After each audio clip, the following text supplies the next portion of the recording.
Hey, lovely listeners. Now that we've started a new year, it's time to turn over a new financial leaf. And if you haven't been keeping up with your finances, but you've been meaning to find somebody who can help you wade through the quagmire of forms, what can be claimed and what can't, and will just in general handle the headache for you, may I recommend M3 Virtual Accounting. I hired Molly Morris a couple years ago and wish to God I had done it way sooner than that. And you can get a free, F-R-E-E, free consultation with her by going to m3virtualaccounting.com. This is an Unspoiled Network podcast. This is Some Spoiled, a Song of Ice and Fire to the co-host switcheroo, the rereading Return to Westeros HBO spoiler edition, uncut, uncensored, and too hot for TV, bringing you the greatest hits from 1998.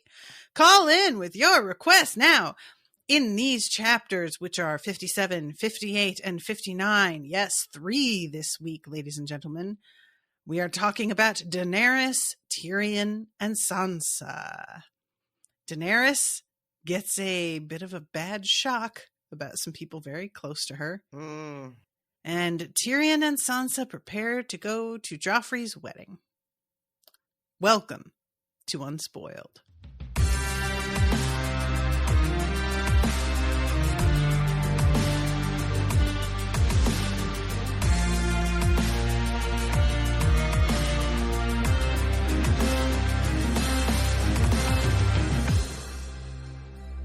Monsters are dangerous, and just now kings are dying like flies. I am the king!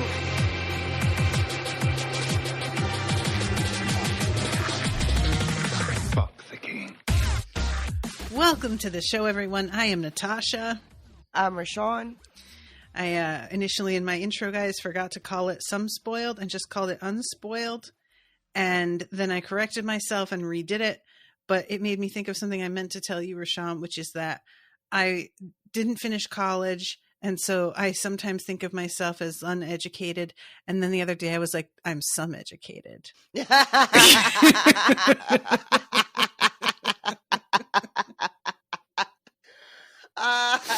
So that's really good. That's my brand now. I like it. I like it, and I might steal it for myself. It's a very half glass full kind of way to look at that, right? You know, I feel like it's given credit to the half-hearted attempt I made, and that deserves to be celebrated. So these 3 we did 3 chapters this week, everybody, because the Tyrion chapter was quite short, and it goes with Sansa. And I wanted to, I'm going to sort of spoil you a little bit here, but the next 2 chapters after this section are again Tyrion and Sansa. So it's going to be back and forth. And it just felt like it would be it would make a lot more sense to do those 2 this week and then the next 2 next week. And we'll be in rhythm with them. Gotcha. So what did you think about this reveal with Daenerys? Because I have been waiting for you to mention Mr. Barristan Selmy. We talked about Barristan a while ago because when these characters were introduced, Belwaz and Arston, I mentioned how on the show they had Barristan Selmy leave and then show up with Daenerys. And I had wondered, like, if that was an invention of the show to just combine both Belwaz and Arston's character into this one Barristan Selmy guy on the show. I mean, right? And of course, you didn't give me a yay or a nay on that. So when we get to this reveal, I was like, God damn it! I am a saucy little minx. So yeah, that was fun though. That was a fun reveal. I was a little confused, you guys. I'm going to be honest, and this, you know, when I listen to podcasts, which I don't really do as much as I used to anymore, but especially because my listening time is almost exclusively my working hours, and what I'm doing these days and the way my job has changed, I can't listen to a podcast anymore because I end up focusing on what's being said. Boo. And not my work. So I am almost exclusively listening to music now all day. But when I did listen to podcasts, I remember the feeling of being really frustrated with hosts when they couldn't remember a thing or were so close to the thing I was thinking about but just missed it, Mm-hmm. So I'm about to do that to y'all. I thought let me rephrase that. I remember from the show, Jorah was complicit in being sort of a spy very, very early on. Right. Like that gets revealed very early on with like the assassin attempt, I think, even when she's still with Khal Drogo. So did that not happen in the book? Is this Jorah being sort of a former spy at this point? Because now he's claiming that he's left that life behind him. Right. Is this Daenerys' first time hearing about this? Yes. So the thing from the show didn't happen in the books yet? No. Okay, gotcha. Yeah. Because when we get to Jorah being outed, I was like, bitch, we know that already. And then I couldn't remember, like, oh, wait, no, that was the show where we knew it already. But did that happen in the book? And it did not. We knew as readers, we had like our suspicions because of the connection that was being drawn early on. Right. But it was not, the mentions from Varys, and like it's left up to us pretty much openly that somebody who is near her is working for Robert, Right. and who else would it be, you know? It is wild to me that Daenerys does not find out until this late in the game. Yeah. In the book. Though it is, I think, understandable. The way that Daenerys' arc is in the books anyway. There's no reason to suspect Jorah, and there's like literally has not been anybody else around her from Westeros to throw any suspicion or shade at him. Yeah. So I'm not trying to be like, oh, I can't believe she didn't know until now. Like that's not the energy I bring in at all. I just can't believe that she's been this close with him for this long and not knowing. And it makes this reveal to me, because their relationship has been, has so many years into it. It makes the betrayal hit so much harder. Definitely. Right. Definitely. Than finding out so early, especially, she finds out Drogo is still alive at the time. So she's still like, she's not on her own yet. She's not calling the shots yet. She's not making choices of her own of who to trust yet. Jorah is just like thrown. It becomes like he just is thrown into her life. She doesn't choose Jorah, at the stage in the show when she finds out about his betrayal. But now they have been through some shit together. She has made a choice that this is a man that I trust. He's my closest confidant, and to like just how completely upended she must be by this news. Way more than finding out that Arstan is actually Selmy. Yes. But I love at the end, the very last line of her chapter is like she's trying to figure out where to send them. She's sending them motherfuckers to the sewers. They gonna have to climb through some shit to get back her good graces, literally. And I'm here for it. And I cannot remember how this goes in the show, y'all, because I am who I am. So it's not like I'm pretending to make a prediction or something, like that just might be the way it went down on the show or whatever, Even though the Selmy, there was no Selmy reveal on the show because he shows up as who he is and just like pledges to her. Yes. So I can't remember on the show if they have to do this climb through the sewers to get to Marine, if that is part of the thing and who she actually sends. I don't remember how that played out. Maybe Austin mentions it in his notes. I'm looking through his notes right now, and I had forgotten that it's Dario apparently that fights the hero in the show. Yeah, because there's no Belwas in the show to do it. What a shame. Yeah. Belwas, I mean, obviously I get the reasoning behind having to combine characters and whatnot, but I later on, apparently Brown Ben Plum, who gives the idea about the sewers, is that idea is also Dario's in the show. Yeah, he's not in the show at all. Like these people are not people I know. And I love Belwas because because it's just so unexpected. Yep. You know, that this man at his especially let's be real, there's a lot of talk about how fucking fat he is and how he's always eating. George Martin, I'm looking at you funny because you seem to have a problem when it comes to weight. But you know, you maybe got some shit to work out A little bit. Because you a big boy too. Big boy. But having this man who we have as readers haven't put a lot of stock in, we haven't really seen him in action. All he does is talk about food and eat and sit around and seem to be like a little obnoxious or a lot obnoxious. And then the whole reason he is selected as being like expendable because no one knows, you know, what he's really bringing to the table. And then he just fucking goes out and stunts on everybody. I love it so, and he's so casual about it. He's like, so when I'm done killing this guy, I want this for dinner. Right. Like complete taking for granted that of course I'm going to be having dinner. Right. There's not any chance whatsoever I don't win this fight. Killing makes me very hungry. So just be prepared. And so, yeah, that was a lot of fun. He does it in it's just very like he puts on a show. I think one of the characters actually literally says that he's putting on a show. And I don't know if we knew this, but it's mentioned in this chapter that he himself was once like in the fighting pits. Yes. So I don't remember if that's something I knew or not, but I appreciate it because that adds a very fun layer. That fun is not the right word. Satisfying layer. I think it's been mentioned. Yeah. Probably. But that we have a formerly enslaved person that gets to just demolish this hero of is it Marine? Yes.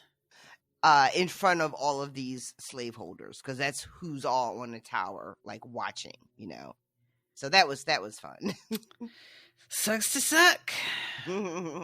Yeah, I'm a big fan of Belwas. Like, I was genuinely disappointed when he didn't come up in the show because I found him very, very amusing. Like, he's just such a strange character in terms of the like speech patterns and the fact that he is like a fat warrior and really good at it was a really fun thing that you just don't see represented very often. And also the fact that like Barristan was working for him as a squire was just so strange, and what a wild job to take up for just, I guess, you know, like I need something to do. Yeah. And it just, I really, really liked it. And I understood why they didn't do it because like the whole point of him being here really was the fact that Barristan was working for him. And you don't know it's Barristan in the book because you can't see him. But in the show, they can't have him be disguised as Arstan. We know who he is already. This reveal doesn't mean anything. Right, you know? right.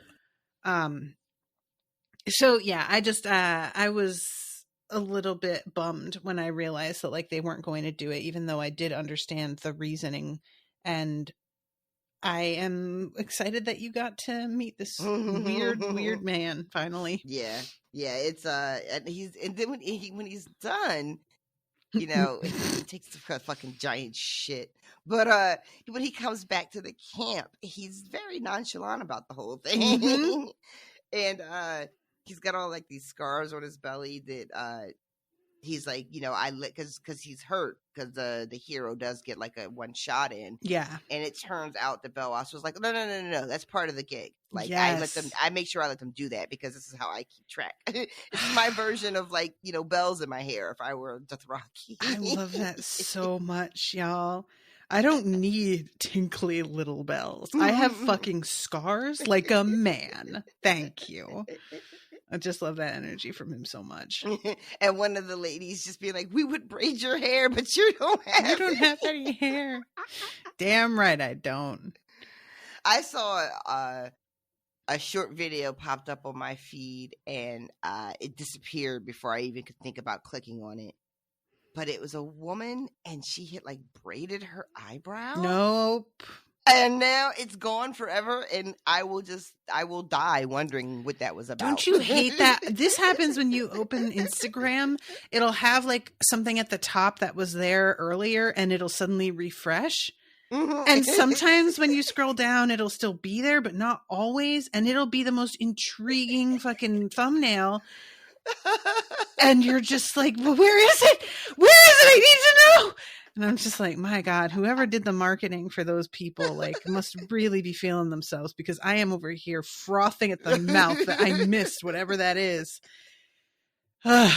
Anyway, I like too that like this dude is out here, the hero of Marine, posturing with his like pink and white, and Dany is trying to do the whole like, he's not important, we don't need to worry about him, and it's Barristan who's like, we do actually, he's not actually accomplishing anything, but in like practically speaking, but he is giving his people some real optics matter, folks. Very much. I know we're in a weird time where we are begging ourselves and others to look beneath the surface, you know, to find greater meaning and healing and all that shit, but optics still fucking matter. It's true. And tell me is correct. Having this guy taunting, insulting, because Jorah is of the mind that this is not worth risking anybody for. Mm-hmm. Matter of fact, who is it that wants her to just leave Marine altogether? That's Barristan. That's Selmy telling her you don't have to do this. Yeah, like, he's just like, you have a whole other place you need to be worrying about, and you're focusing on some shit that isn't any of your business, really. The little bit that I think that I may have been spoiled on, and we've talked about this before as well, is that I heard or gleaned in that weird way that you will sometimes when people are having a conversation and you're not hip enough to know exactly what they're talking about, but you're just getting the gist of it. Mm-hmm. So my gist is that in the books, Dany is still in Marine as of the last book that was released. I don't know if that's accurate, but I remember distinctly getting a lot of feelings that people would make comments like Daenerys is still stuck in Marine, or Martin couldn't figure out a way to write her out of this. And I think I saw those comments when we got to Marine in the show. And this is, you might not know the answer to this off the top of your head. And again, Austin may or may not have mentioned it. But at one point in the show, Daenerys, everybody is in like this Coliseum, like this, you know, and shit goes left. Mm-hmm. And like there's a bunch of harpies that were in disguise, and it just turns into a slaughter. Yes. Fucking hate that scene. And then she just flies away on her dragon. And I feel like I remember people being like, oh, is that how she finally fucking gets out of Marine? She just flies away. So, you know, like, I don't know. Again, I don't know. Like, there's probably a lot of context that I am missing.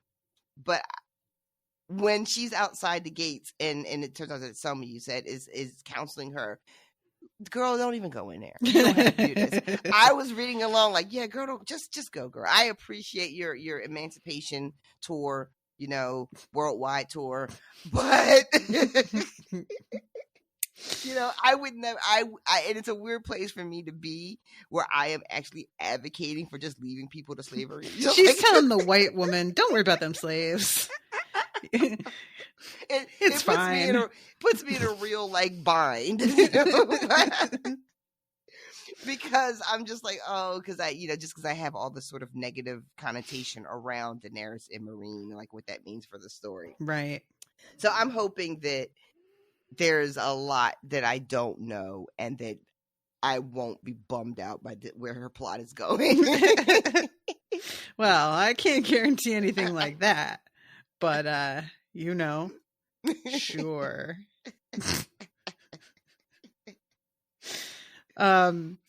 Okay. So yeah, they have this convo, and finally she is like, you know what? I need to think about this. Let me have a little time. And this fucking dude at one point pulls his dick out and starts peeing.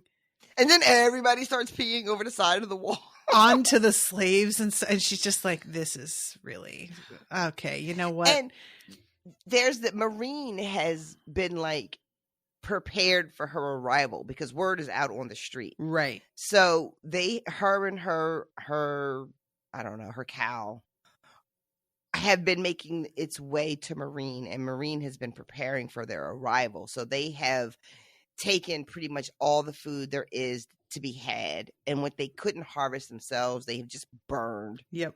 And burned down trees and just made the land itself inhospitable and unable to support her group. Like there's no food to take, to feed everybody. Mm-hmm. And they have also, because they're just, bastards, coated bastards with bastard fillings, have left like children nailed to various stakes along the way. Yep. So there's this whole thing where I think it's Dario had instructed people to get take the children down before she sees them. Yeah. And when she finds out that he's done this and made this call, which is inappropriate because he did it without her knowledge and her, leave, mm-hmm. she says, not only will you stop doing that, but I will absolutely make sure that I stop and see each one and that they will be counted. Because that's just how she rolls. I love that so much. I just really, because look, I don't know that I would be willing to look at him straight up. Yeah. Don't know that I could do it. Yeah. Her, she can be a frustrating character, mm-hmm. but her, and she can be rigid. Definitely. But her, at least for now anyway, her moral center seems to be correct. Yep. Yep. Feels rock solid. And I am worried for her future because, being rigid can often work against people and be a huge weakness. Mm-hmm. But it's hard for me to be mad at her because she wants to make sure that every child that is butchered in this way is counted. Like, I can't be mad at that. Mm-hmm, mm-hmm. Yep, definitely. Ugh, God. Yeah. So this, and they do that in the show, with the kids getting crucified, basically. Yeah, I have a memory, and I don't remember which city it's from, because each of these, that's the other thing too, there's a wonderful description of Marine, or of what they can see of Marine, at least, which is just this giant pyramid. And each of these cities, each of these sort of like harpy cities are very similar, mm-hmm. but have different, one she refers to it was a yellow city, and I think one was a red city. Mm-hmm. And then she talks about Marine being multicolored. But they all have the harpy statues and various types of pyramids. But Marine of the three seems to be the big city. Yeah, definitely. This is New York, and Young Kai might have been Houston, and the other one might have been DC or some other smaller city. Oh, that's funny. So yeah, they send out Strong Belwas. There's a point at which she's like, "Oh man, he's just bare chested out there. We should have put some mail on him." And Barristan is like, "Girl, he doesn't need mail. That's not the point." Somebody, it's the description of the vest that he's wearing. It's so tiny, it barely covers his nipple. I love that so much. This is what I mean. I wanted to see him. He could have been so much fun. And again, I get it. I do. I get it. But there are a lot of things that I feel like the show did that kind of take the goofiness out of the story sometimes. And sometimes the story is just goofy, and that's fine. It's fine. Yeah. It's he goes out to meet the hero, and this guy is going to try to fight. First of all, he's on a horse, mm-hmm. and we find out this 14-foot lance that he is going to attack Boas with, and I am immediately that's not going to work. That doesn't that's not going to work. And he comes charging at him, and Boaz just like, just jukes out of the way a little bit, just like poop to the side, and that's it for that pass. Just slides under the horse. The last one, yeah, like first he's like moving side to side, and then the last blow, he just fucking goes down because the hero is trying to like correct for that way that Boaz is dipping to the side. Mm-hmm. So he just goes down, which the hero is like, what? You can do that? And then he's like under the horse, and then he like hobbles the horse, sends this guy flying. And I am certain, I wasn't there, I didn't see it live, but I feel super confident that Boaz has not even broken a sweat at this point. It seems like this whole thing didn't take like if he had a peach in his hand, he would have been eating it while he was in the middle of this battle. For sure. Right? Yep. It just seems like this was a whole lot of nothing for him. Yep. It was just like, oh, you need me to take the trash out real quick. Yeah. All right. What's for dinner for when I come back? Yeah. Yeah. And again, it just was set up so beautifully because nobody had any expectations except that I guess when I think about it, Selmy would have known what the fuck was up, right? He knows what's coming. But everybody else had to have just been like, would you look at this motherfucker right here? The defenders on the walls began firing their crossbows at Belwas, but the bolts fell short or skittered harmlessly along the ground. The eunuch turned his back on the steel-tipped rein, lowered his trousers, squatted, and shat in the direction of the city. He wiped himself with Osnak's striped cloak and paused long enough to loot the hero's corpse and put the dying horse out of its agony before trudging back to the olive grove. There's something about the word trudging that really underlines for me. He's not feeling like hype and victorious. He's just like, yeah, and of course I'm victorious. What do you think is... Now I got this long-ass walk back to camp. Would have been nice if I didn't have to kill your horse. Maybe I could have just rode back. But you made me do this, sir. So yeah, it was really well done. I love the surprise of it. I love that, he's sent because he's considered to be like of so little real value. Mm-hmm. And also kind of like Dany is even thinking to herself, well, he talks a big game. Let's fucking see. Yep. What's what. And I feel like, oh, well, she saw what the fuck is what, saw didn't she? What was what? Lo, did she see? And then she starts talking about how to get into the city, and they have a conversation just about like, what about, is there a way to like scale the walls? Can we build stuff? And Jorah's like, if we had trees, but they burnt them. There's talk of like, well, maybe we can just starve them out. Mm-hmm. And somebody is like, ma'am, we are starving right now. What are you talking about? I love that so much. We sure could starve them. I feel like at one point she's like, all right, y'all got so much shit to say. Let's hear your ideas. I love to that Dario is basically like, yeah, they can pour boiling oil down, but I hear y'all's like Unsullied don't even feel pain. Maybe you'd be fine. And Grey Worm is like, we may not feel the pain of that, but that shit'll still just kill you. You're like, you are mistaken about exactly who and what we are, sir. Indeed. Our legend maybe got a little too big. And I love this so much. At Yunkai, Brown Ben took command of the Second Sons. He claimed to be the veteran of 100 battles, though I will not say I fought bravely in all of them. There are old sellswords, and there are bold sellswords, but no old, bold sellswords. And finally, she says, all right, you know what? I am going to have to think about this for a while, figure out what to do.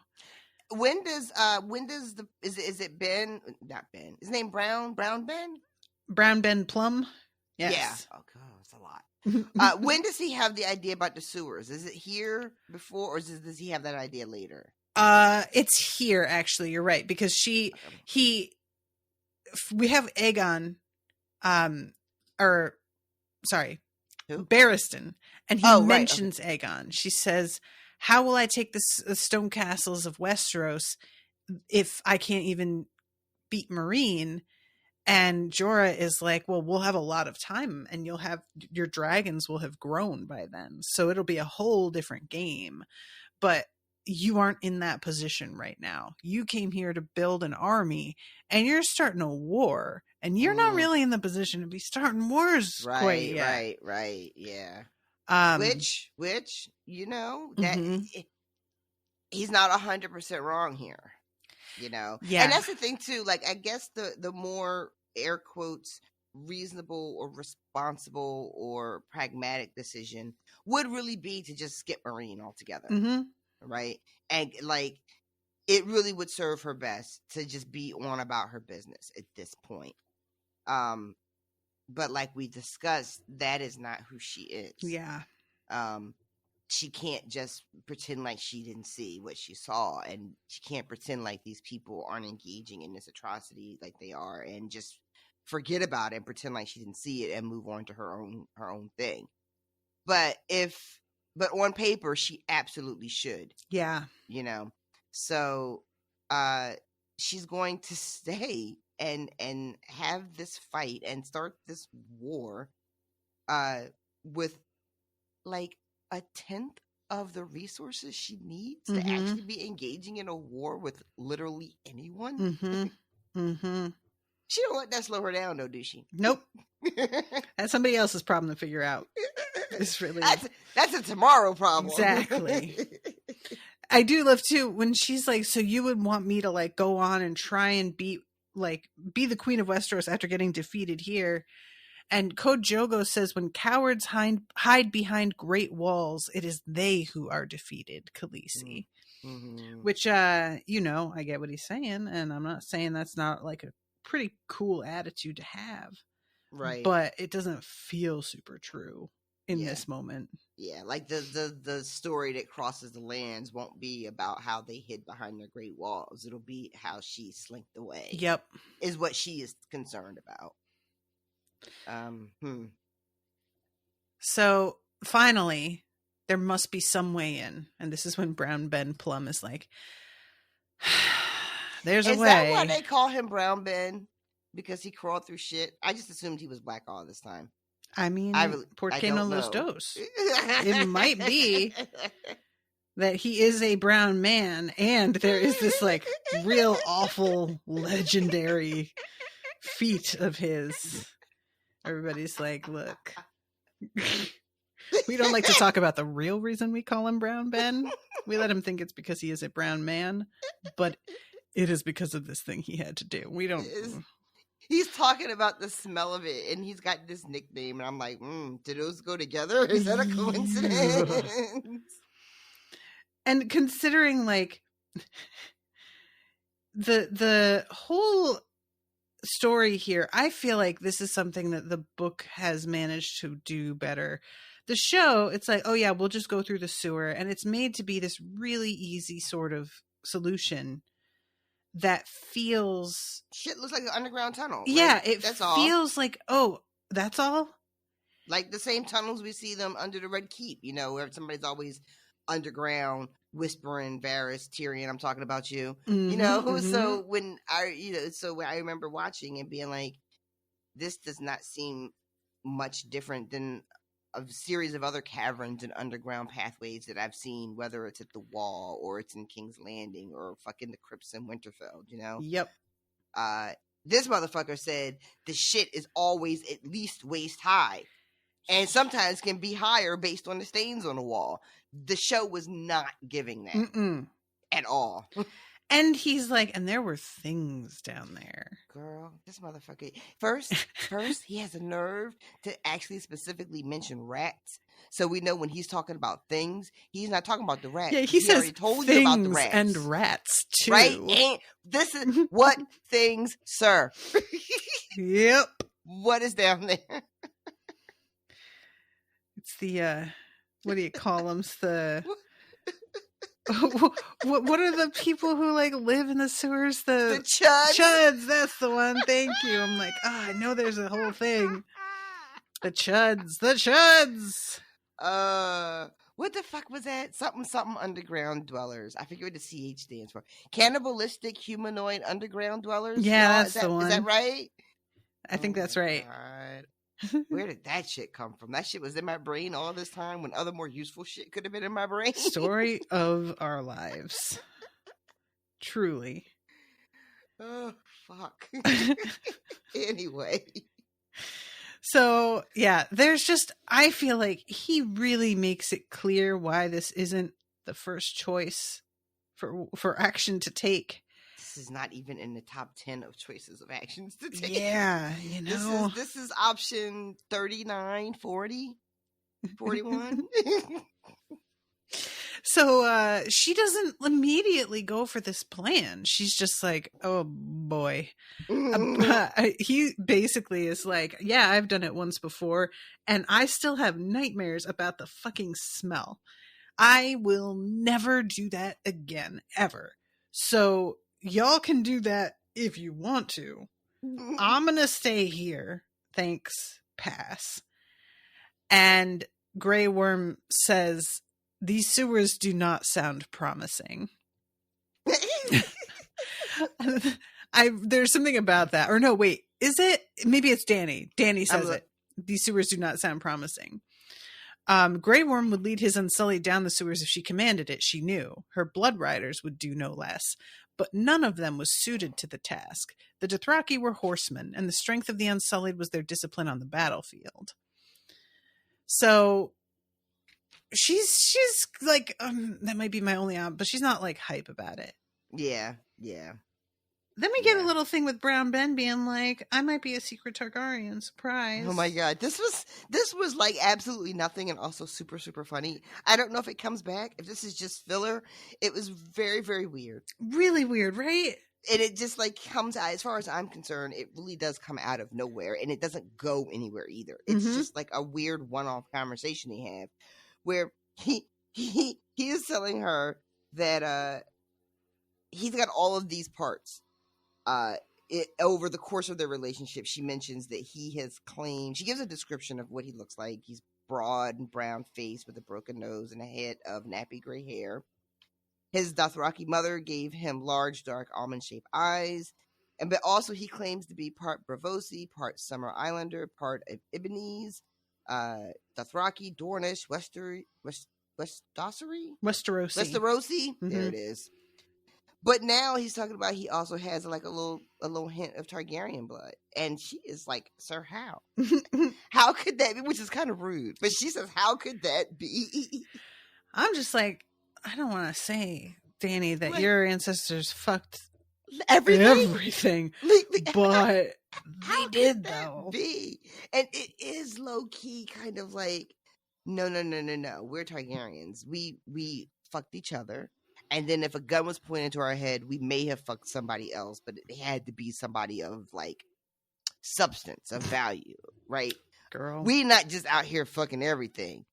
And she didn't watch House of the Dragon, because otherwise she would know. Duh, Dany, haven't you watched House of the Dragon? Ugh. Get with the times. And he claims it like to be like a relative of Aegon, and she's like, well, which one?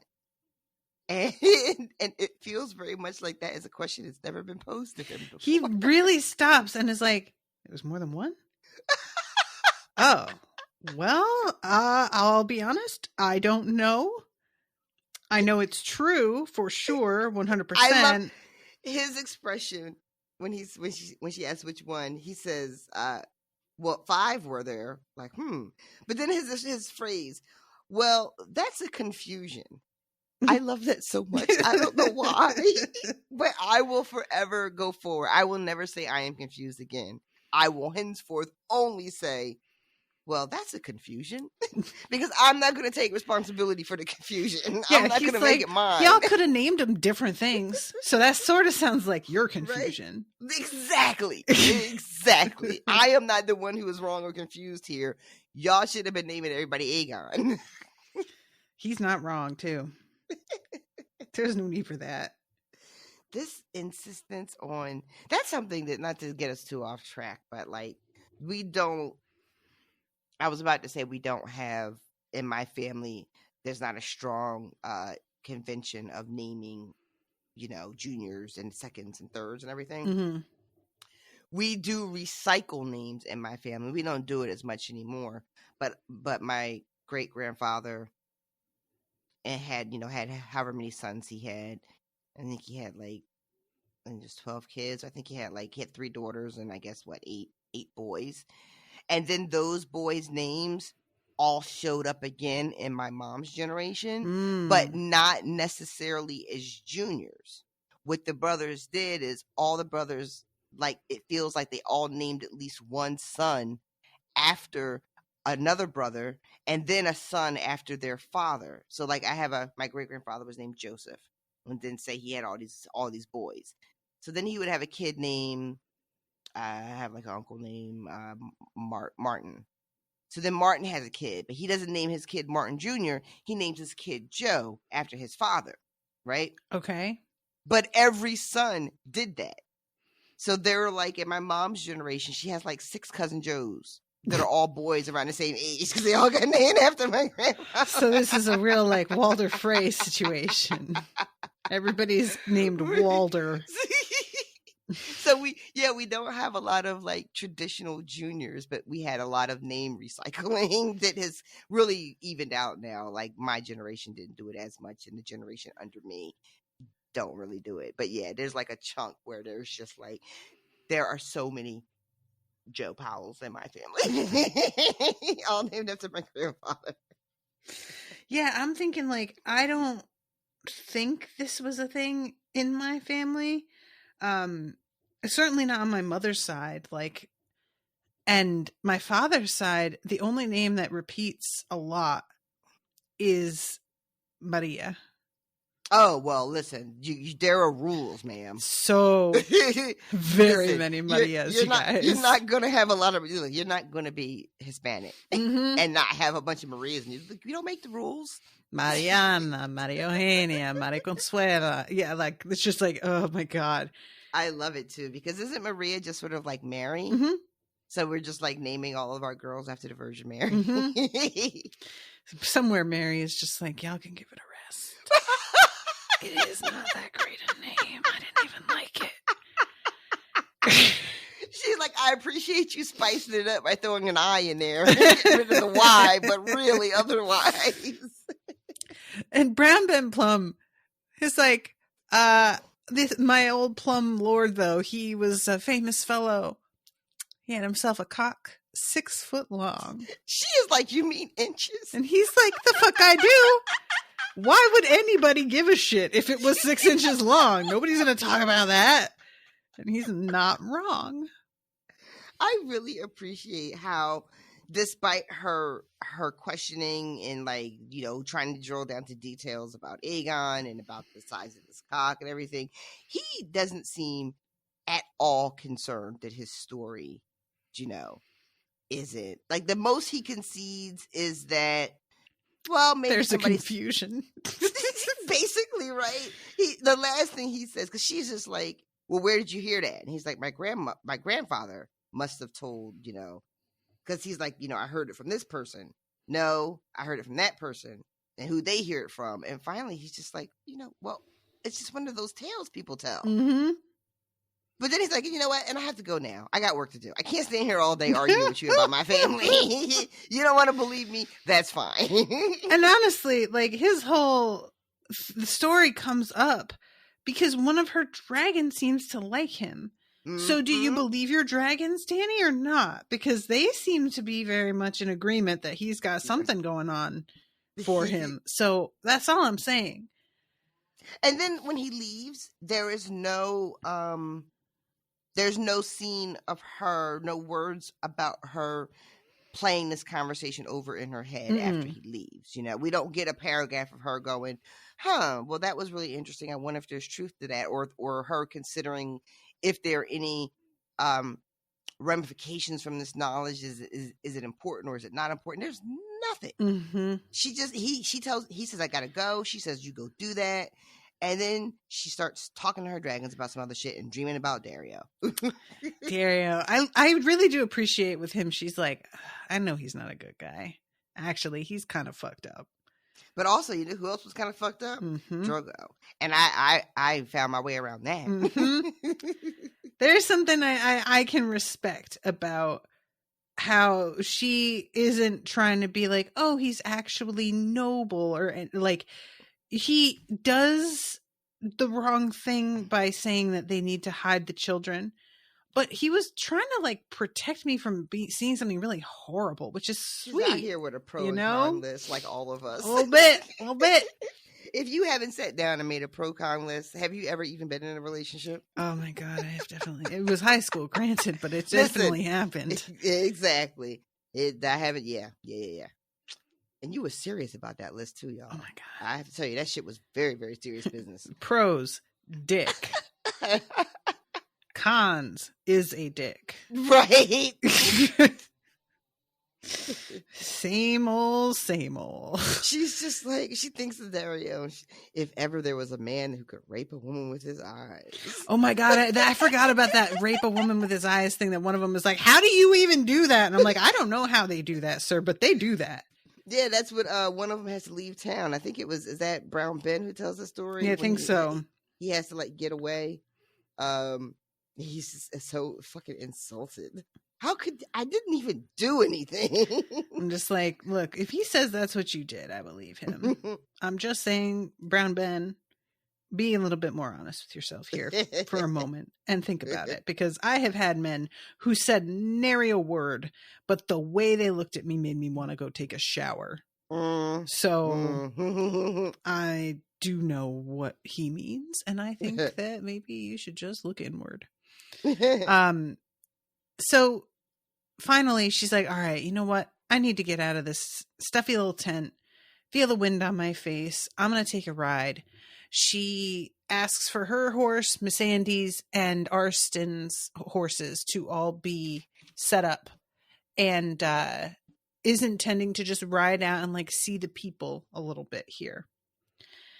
And yeah, this took a turn that I was not expecting. Yeah, it really does. Yeah, she goes out through her pavilion and like sees everybody, and you know, she sees all the unsullied and some of the second sons, and we find out that she's thinking about the ships that she thinks of as her ships that are actually not her ships at all. Indeed. Even though she decided to give them all new names.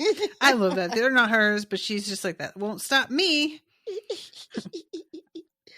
And she says, this was a weird sentence for me to read sometimes because it's quite long. And it's her naming the ships dragons' names.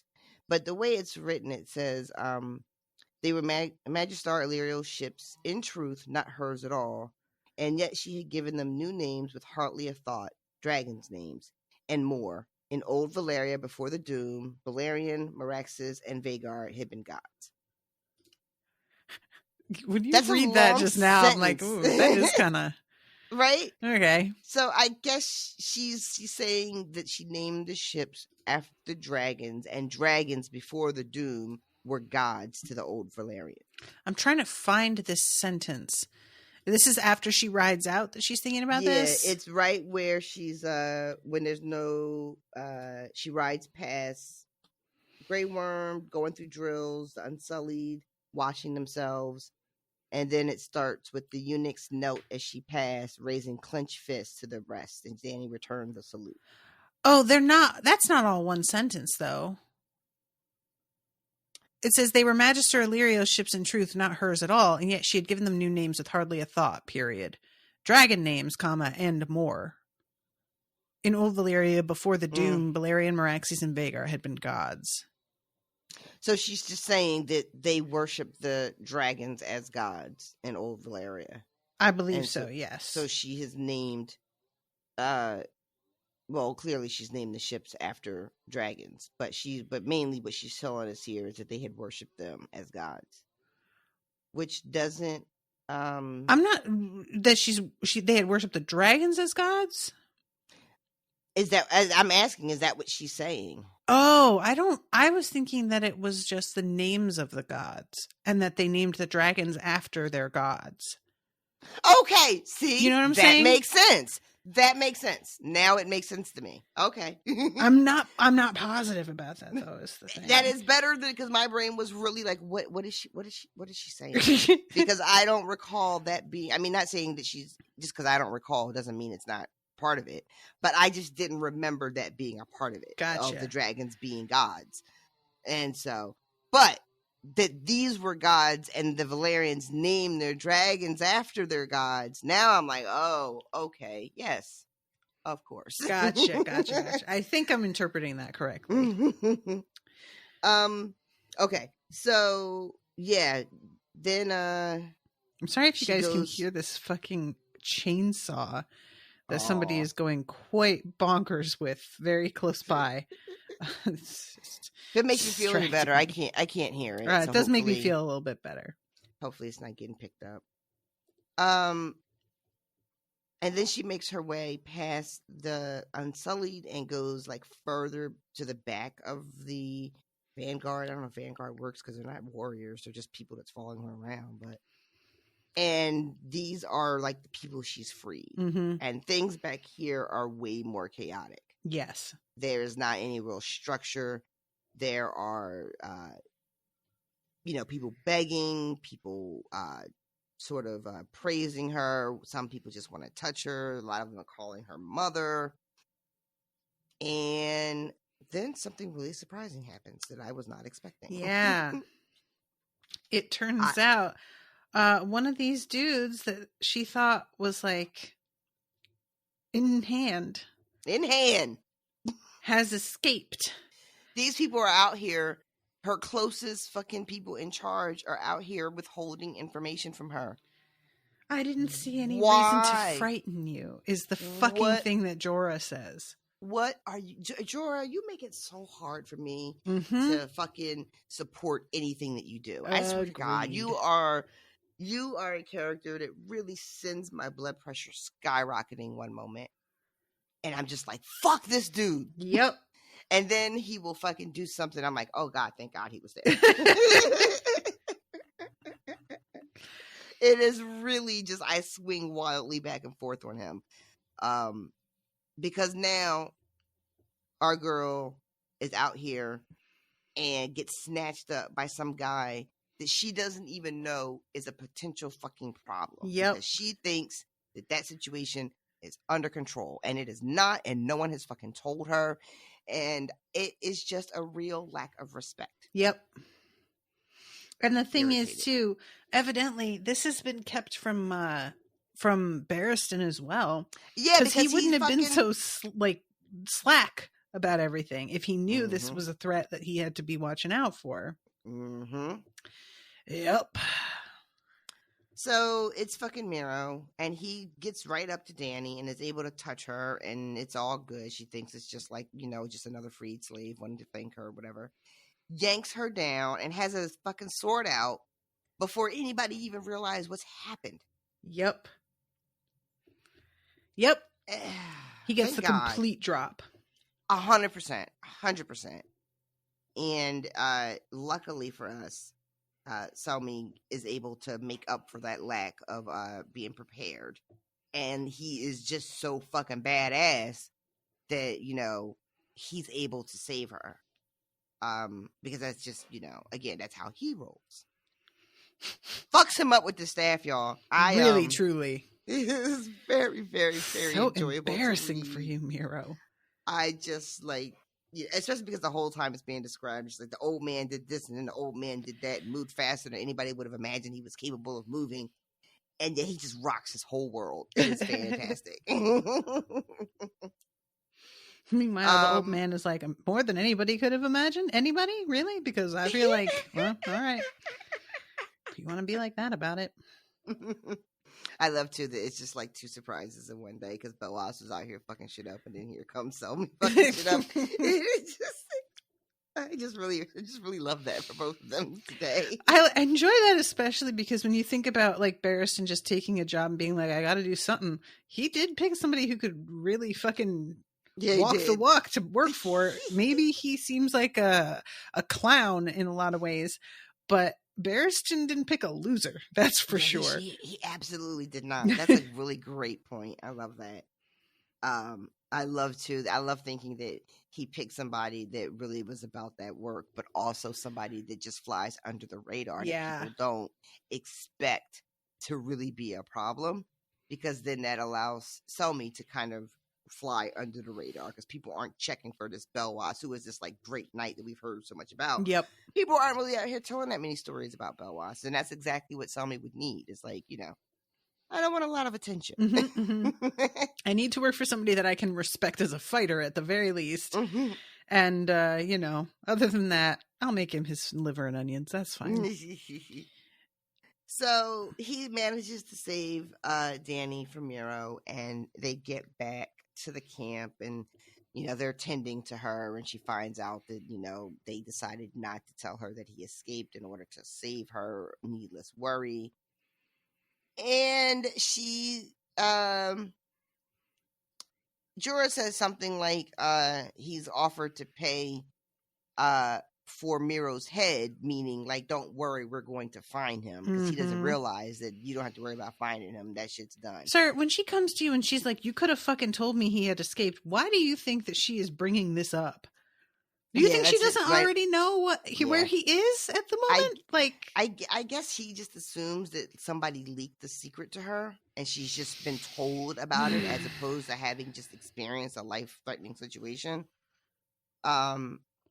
And when he finds out who saved her, Jorah decides to get all super McGruff and like, I need to solve a mystery because I'm Sherlock Holmes now.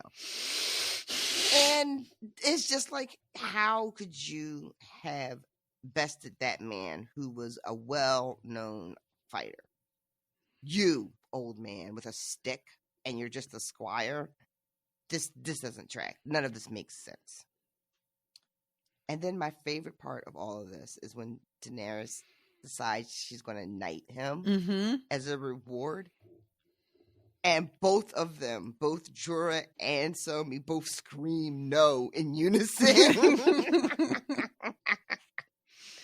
That really tickled me. I'm not exactly sure why, but it was just a very like a strangely comedic note in a very serious moment.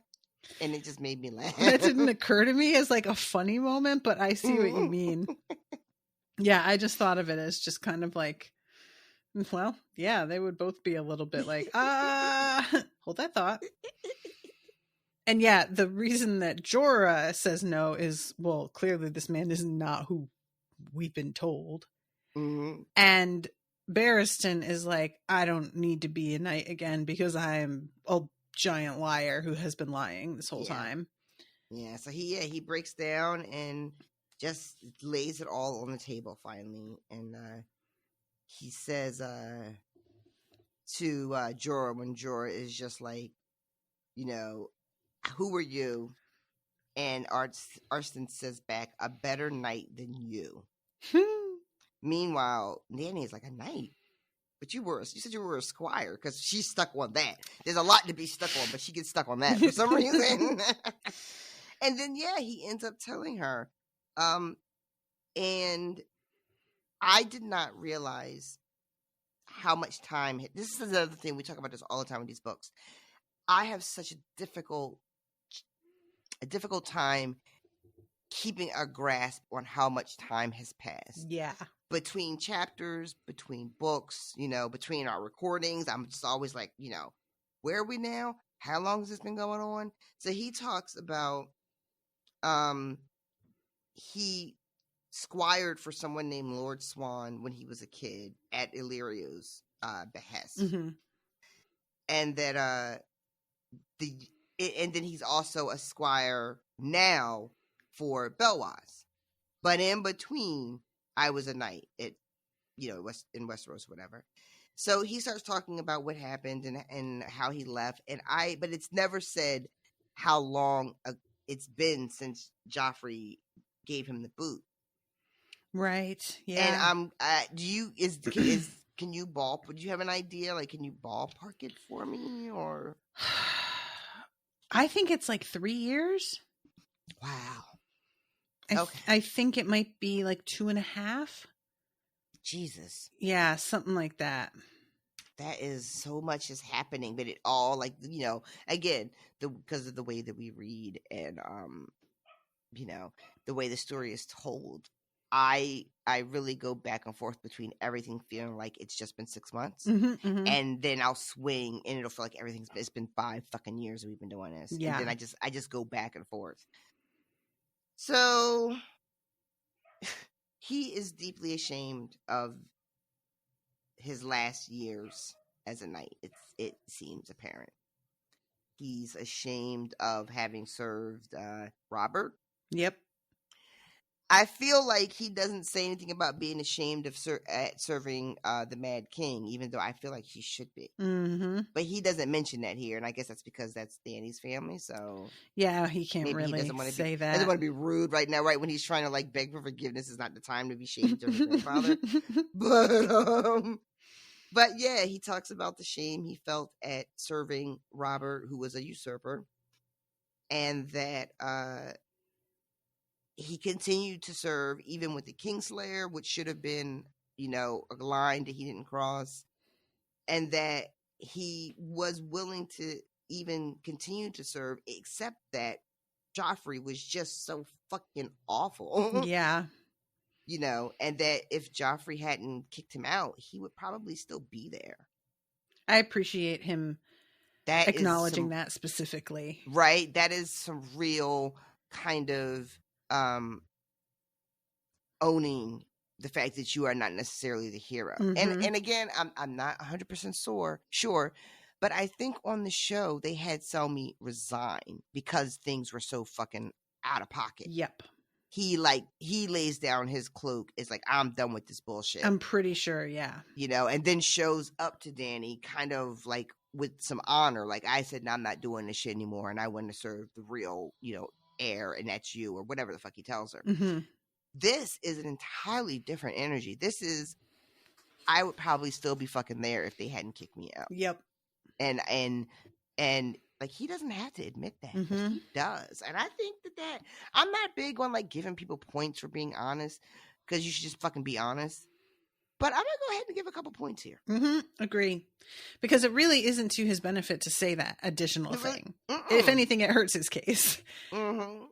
So and there's nobody right now in her camp that's gonna have, nobody's gonna pop up and be like, aha, but you left out this little tidbit, So he could have completely omitted that, and the odds of it being found out that he lied about that small bit, he probably would have got away with it. Who's gonna check him? Who's gonna come and say it was different? Yeah, and this is actually a really good example of the kind of change that they made in the show that feels like if you have a problem with it and you say anything, people are like, well, it doesn't matter. It's just they need to get him to Westeros, who cares, or to Dany, who cares how they do it. But it really does make a massive difference whether he resigned or was kicked out. That is such a character change. And as much as, it may or may not wind up being significant to things that he does later, if you don't have the full rest of the story yet when you walk into everything to judge whether or not this is significant to change, which they didn't, and we don't because the fucking books aren't done. Right. I don't feel like just changing that for the sake of it is as good an idea. Yeah.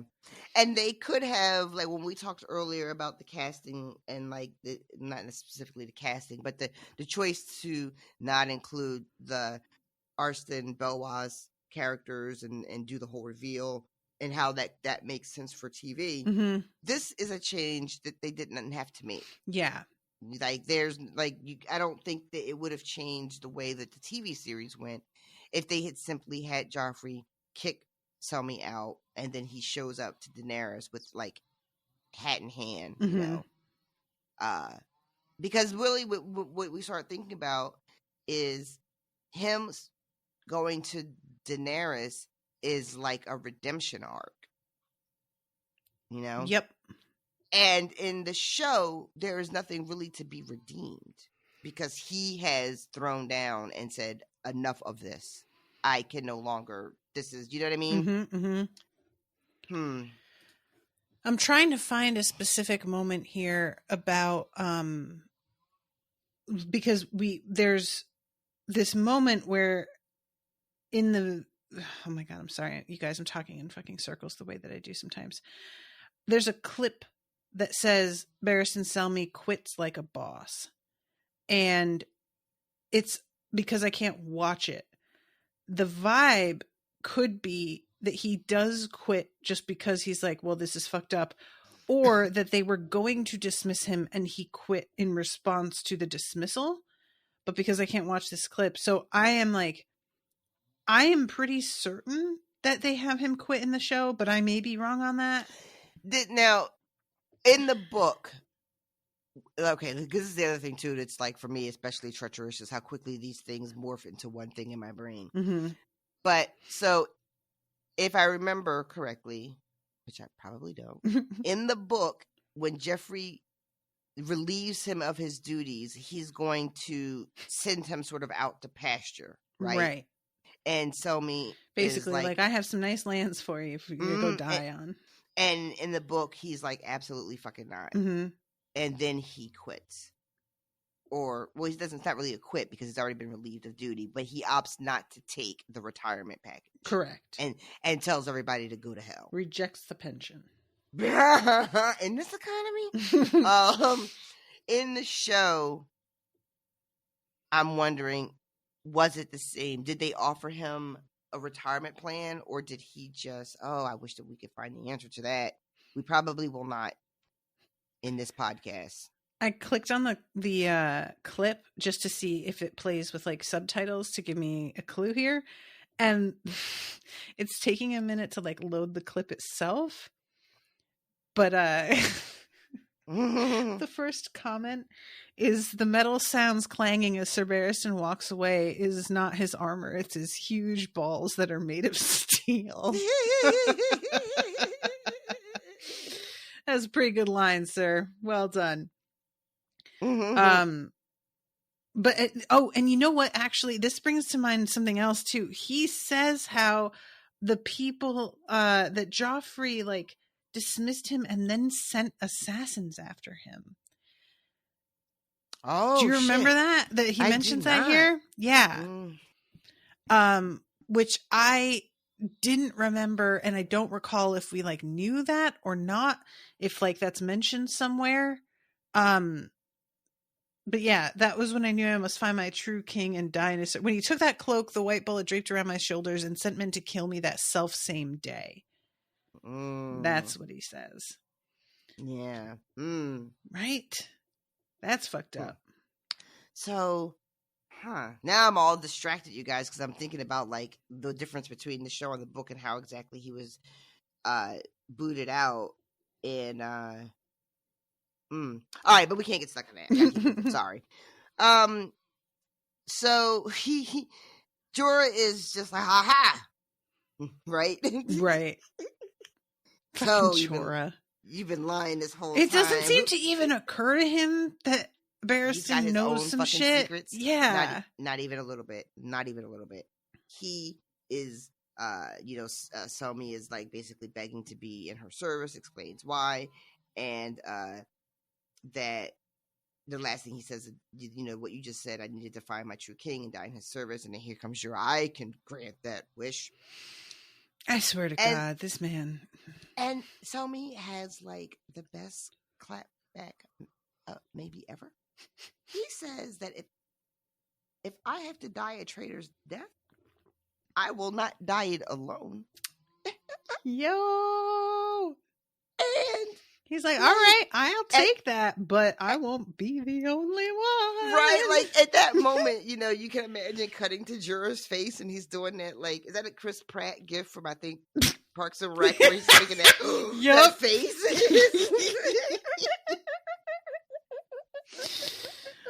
Oh my God! It was at that moment Jorah knew he fucked up. He overplayed his hand, and he should have just sat there and minded his business, because Arsene has been with them. Now, I don't want to deep dive too much because this is still the first fucking chapter. We haven't even gotten to Tyrion and Sansa yet. We need to like step up the pace. But I just want to say, he has been, Selmy, I mean, Mm-hmm. keeping this secret about spies to himself. Yes. And that is not, I think, what I want in a fucking King's or Queen's Guard. Doesn't look great. Right? Mm-hmm. Like, you just like fell on your knees to me and explained, you know, who you really were and why you made the choices you made, and that you want to, like, you know, swear an oath to me and protect me and blah, blah, blah, blah, blah, blah. And then the first thing you do is admit that not only have you been lying about who you were the whole time, but you have been withholding super, super important information from me. Mm-hmm. So while I enjoy the sort of schadenfreude of Jorah getting like his comeuppance so immediately, it makes me think about Selmy in a way that I don't love. There was no way for him to tell without saying who he was. Outing who he was. Yeah. But that's the other thing too, because it means that this entire time that he's been with her, every day he makes a decision that it is more important to lie about who he is and protect himself in that way than it is to actually serve her. Yep. And that's not great. Yep. Correct. Yeah, it's it did occur to me as well, and like, because a big part of me wants her to just be like, well, you've been serving me well, so I'm going to forgive the circumstances of everything and take a knight who knows Westeros and is like sort of still connected to people there in a way and try and take advantage of that. But yeah, the fact that he kept this from her up until the end pretty much doesn't really warm her to him, and I can't blame him for that. Yeah. And I also don't like that. I mean, and this might be unfair because Jorah interrupts him, right? So I can't say for certain that he would have continued to withhold this information if Jorah hadn't been such a cunt in this moment, you know? Mm-hmm. But the way it's written, it really feels like after he tells Daenerys who he is, Jorah then interjects, and then Selmy is like, oh, okay, you know what? I wasn't actually done. I had some more shit to say. Yeah. And like, if Jorah hadn't been so combative in this moment, would Selmy have still shared that information? And I don't know if we will ever know, because that's not how it happened. You know what I mean? Mm-hmm. But I'm wondering about it. Like, would he have continued this confession, or would he have stopped here if Jorah hadn't been like antagonizing him? I think he would have told either way. I hope so. And I think that it would have been the sort of thing that maybe he would pull her aside and be like, look, I have some other things to tell you, and it would have been done more delicately. But because Jorah is deciding to be Jorah, there's something about Jorah in this moment that feels like he is really proud of himself, because he's been warning Dany that this guy isn't what he seems to be. Yes. And so I'm being proven right, and blah, blah, blah. And I think Barristan is just very like, you smug. know what, I'm going to do this right in front of your face now, you know? It is smug Jorah, who is like my least favorite version of Jorah. Yes. And you're 100% right. I think he has been suspicious of Selmy this whole time, and he is really just like, I've been vindicated. Haha, you know, I knew it. I fucking knew it. And he loses his head for a second. Yep. So Selmy tells Daenerys, you know, you have spies. People have been reporting back as far back as when Robert was still living. You know, I've heard reports myself when I was in small council meetings. You know, Varys was reporting on your brother every move he made for fucking years. And I heard everything going back to when you fucking got married to Khal Drogo. Mm-hmm. And then we go into Dany's sort of internal conversation.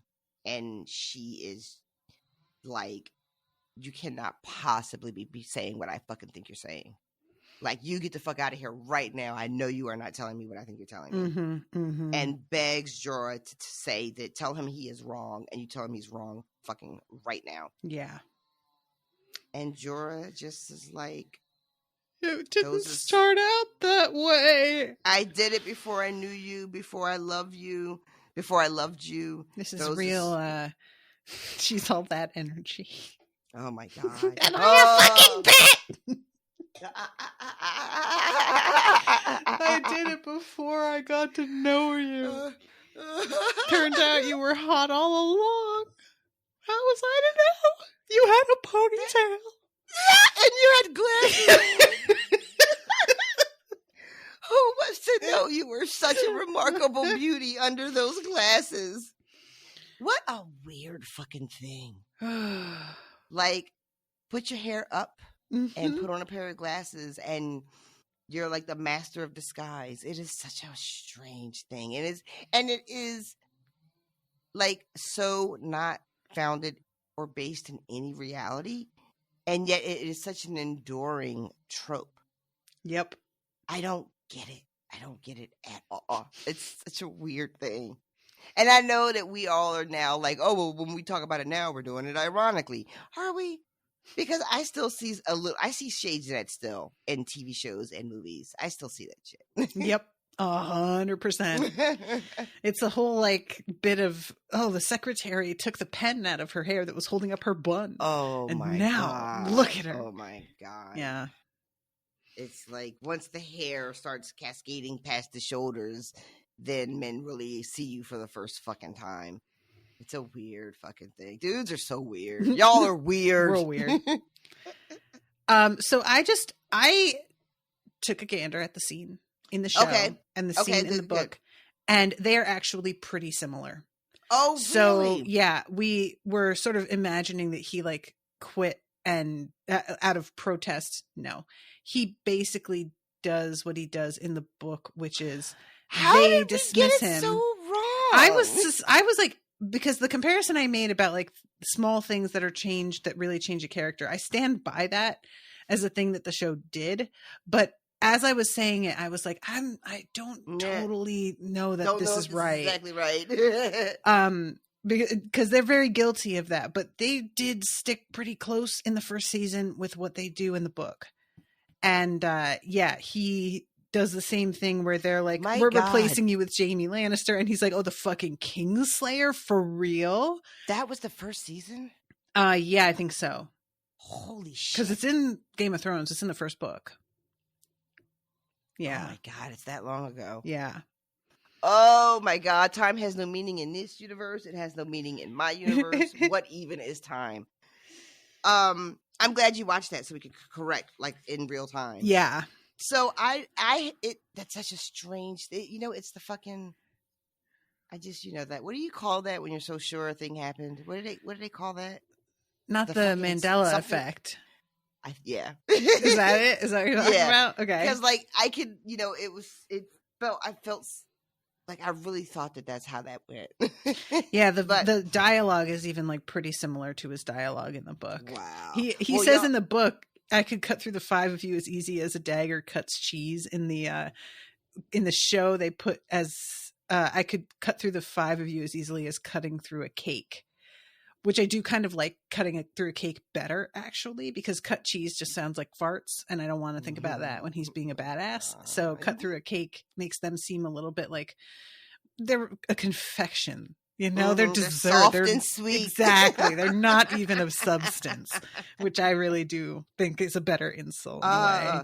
Well, I have to take back practically everything I said about him as it relates to how he shows up in Dany's world and, what his motivation would be.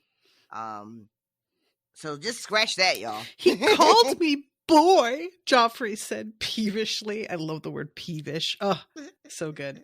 But yeah, anyway, so everybody stop writing your messages to me. Calm down. How many comments will we get because people stop to comment before they listen to the rest of the episode? I'm going to tell you next week. So if you did it, no, you are being shamed. Yes, we got it wrong. We also have some shame here. Nevertheless, they persisted. Remember when we all wouldn't stop saying that? God, I was so bored by that, like immediately. It was fucking everywhere. It was on stickers and t-shirts. It was the new she believed she could, so she did. Oh my God. I got news for y'all. You can believe all kinds of things. Believing doesn't do anything. No offense, but full offense, actually. Oh, God. All right. I don't have any tolerance for like inspirational quotes for the most part, though. So, you know, I'm not the target audience, I don't think. Yeah. It just doesn't hit the same after a while, y'all. You know. My favorite thing is when there's an inspirational quote that's circulating and I have like a real feeling about it, but I don't investigate it. And then the tide turns on the quote and I'm like, oh, good. Finally, everybody's like, we're the daughters of the witches you couldn't burn. When that quote was like out there, I was just do not like that one. Huge eye roll for me. I was like, oh, come on. And then finally people started to be like, or you're still alive because your ancestors burned the witches. I was like, yeah, see, nobody wants to act like their relations were the bad guys. We all want to act like we were part of the oppressed party. And that's just would really be convenient and is not true. I'm not going to get into a whole thing about why I have always bristled at that fucking thing, but I'll just say when you hear that and you think about who is likely to have said that or to say that and then take a gander at that particular segment of the population, you will land on why I was never a fan of it.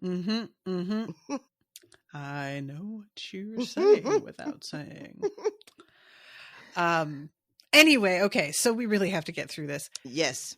The next chapter, Tyrion, he's like, I really want to keep fucking Shae, but I just can't keep fucking her, but I really want to, and I'm gonna like this one last time, but I also have to figure out another thing, but also, oh man, what am I gonna do with Have Shae? you seen her tits? It's like I'm not gonna keep fucking her, even though I should absolutely not be fucking her. Shae is also like, at this point, just fucking drug her, and we can fuck in the bed next to her, and she won't even know. Oh my god, she is really Jesus not Christ, Shae. here for Sansa in any sense.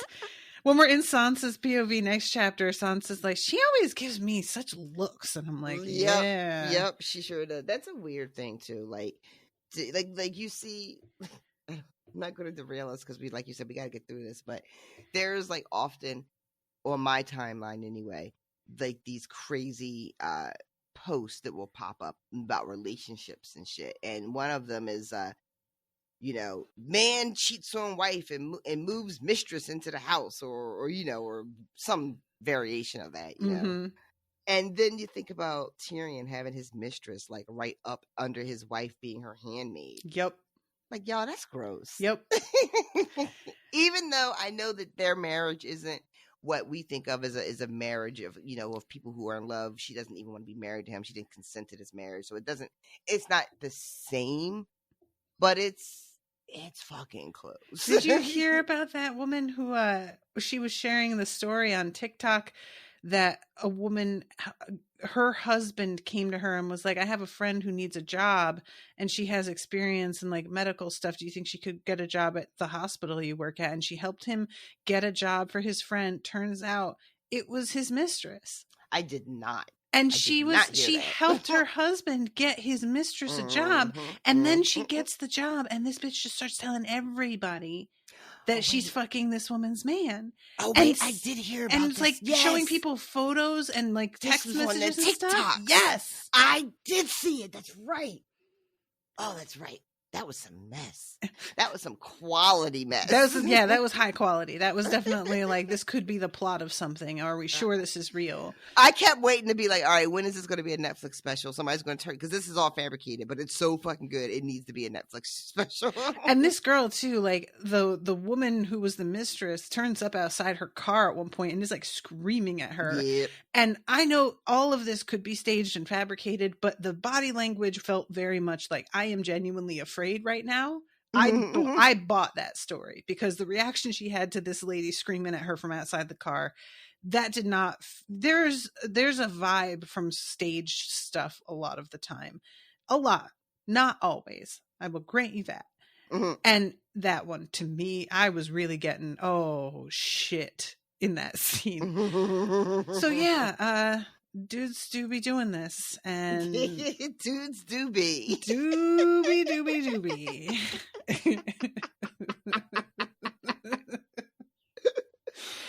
So I don't think like Sansa would even really care that much. I don't either. I like at some point, I think Tyrion thinks to himself, like, hell, maybe she'd be relieved to know that there's not going to be any sexual pressure from me because I have somebody that that meets those needs. Yeah.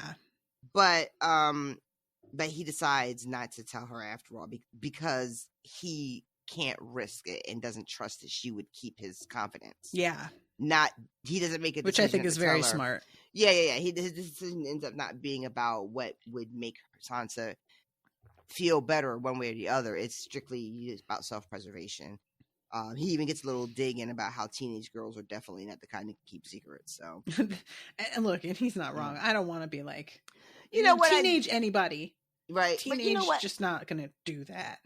I will say what bothered me in that moment when he's bouncing back and forth whether to tell Sansa or not, and maybe I could have missed it in the reading, but when he's thinking about reasons why not to tell her, they all hinge on whether or not she can be trusted with the secret, whether she'll spill the beans by accident, because he even thinks to himself about how Sansa told them her father's plans. Yeah.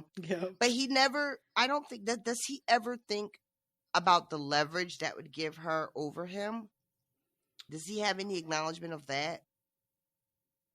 Do you mean like that she could use this to blackmail him?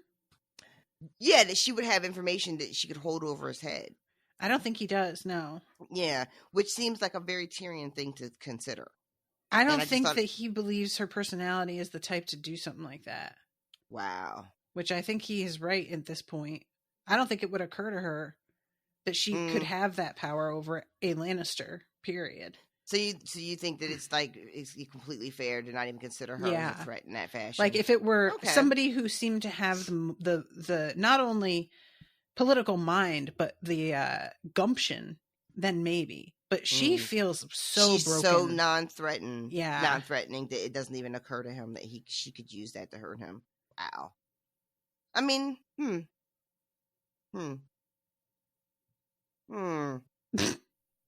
I don't like my girl being underestimated like that. I'm gonna keep it real with y'all. You're saying underestimated. Do you think she would? No, you didn't let me finish. But I don't think it's wrong. You didn't let me finish my sentence. So then she's not being underestimated. Well, she's just being estimated. Not in the strictest sense of the word, but my feelings for her, I have to frame it like that. All right, like, gotcha. Y'all underestimate my girl. But again, y'all not wrong. She has not gotten to that point yet. This is still early for Sansa in her growing up. But yeah, bums me out that we're probably a couple of years away from her starting to get agency back, and making choices and making decisions is probably kind of far off for us at this point. It's, oh my God, dude. I heard it. You know those memes about like song lyrics that just pop into your head in the middle of somebody's sentence? Mm-hmm. And you just said agency back, and do you know what my brain did?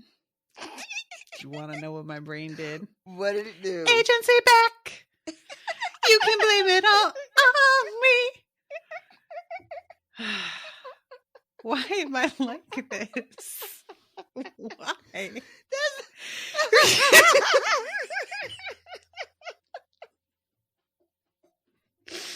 I don't even know what to say.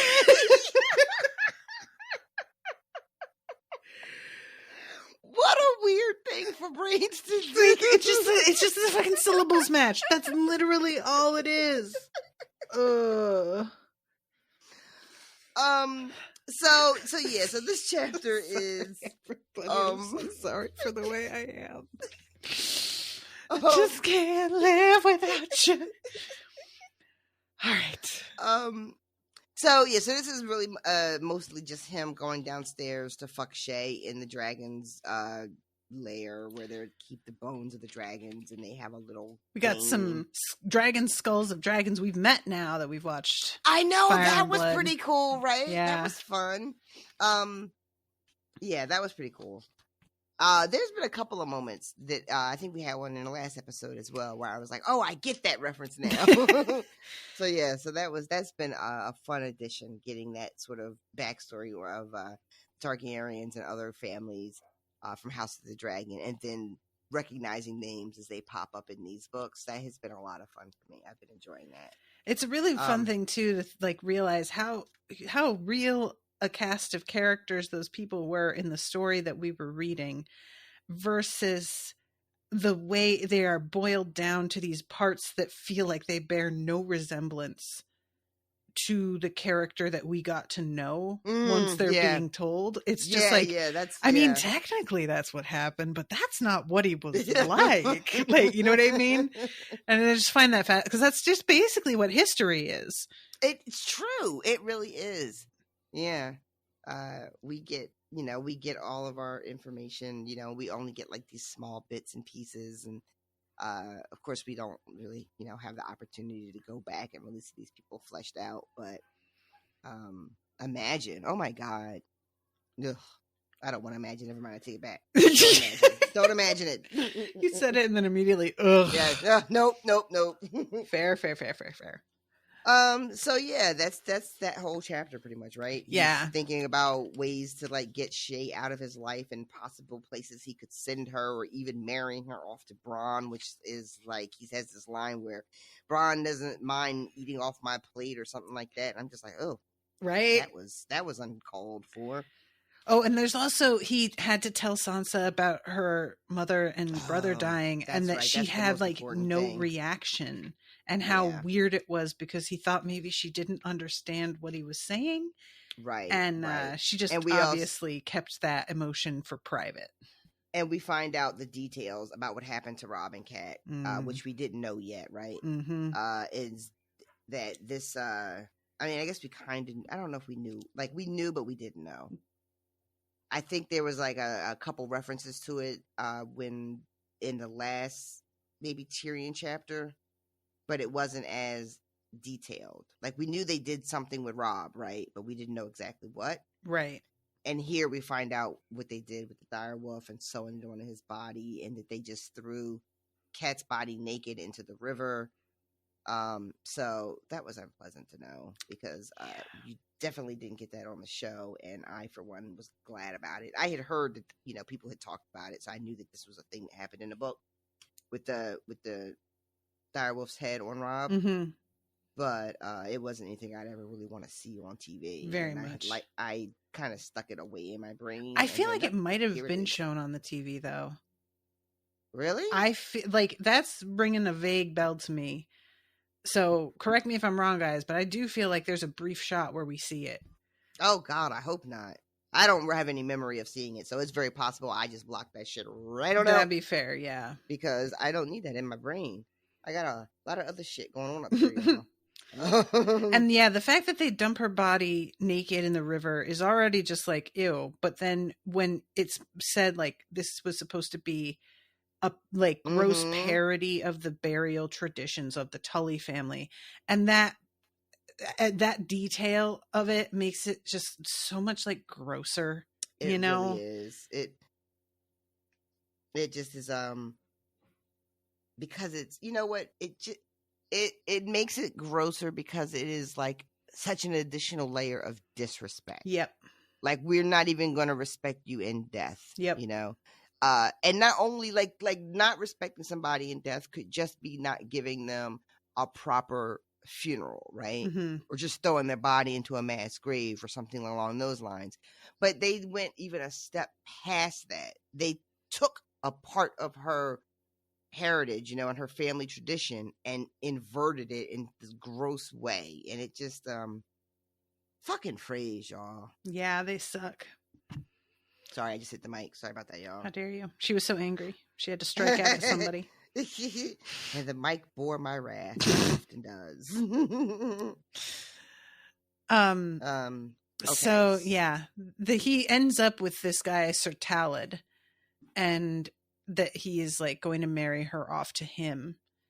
And this is a dude who's apparently Tyrion has spotted just looking at her with this like wistful expression. And she's just like, yeah, maybe that'll work as long as he like never finds out that she used to be a whore. We might be able to pull that off. Or her family doesn't find out or whatever. Which, good luck, I guess. Sure.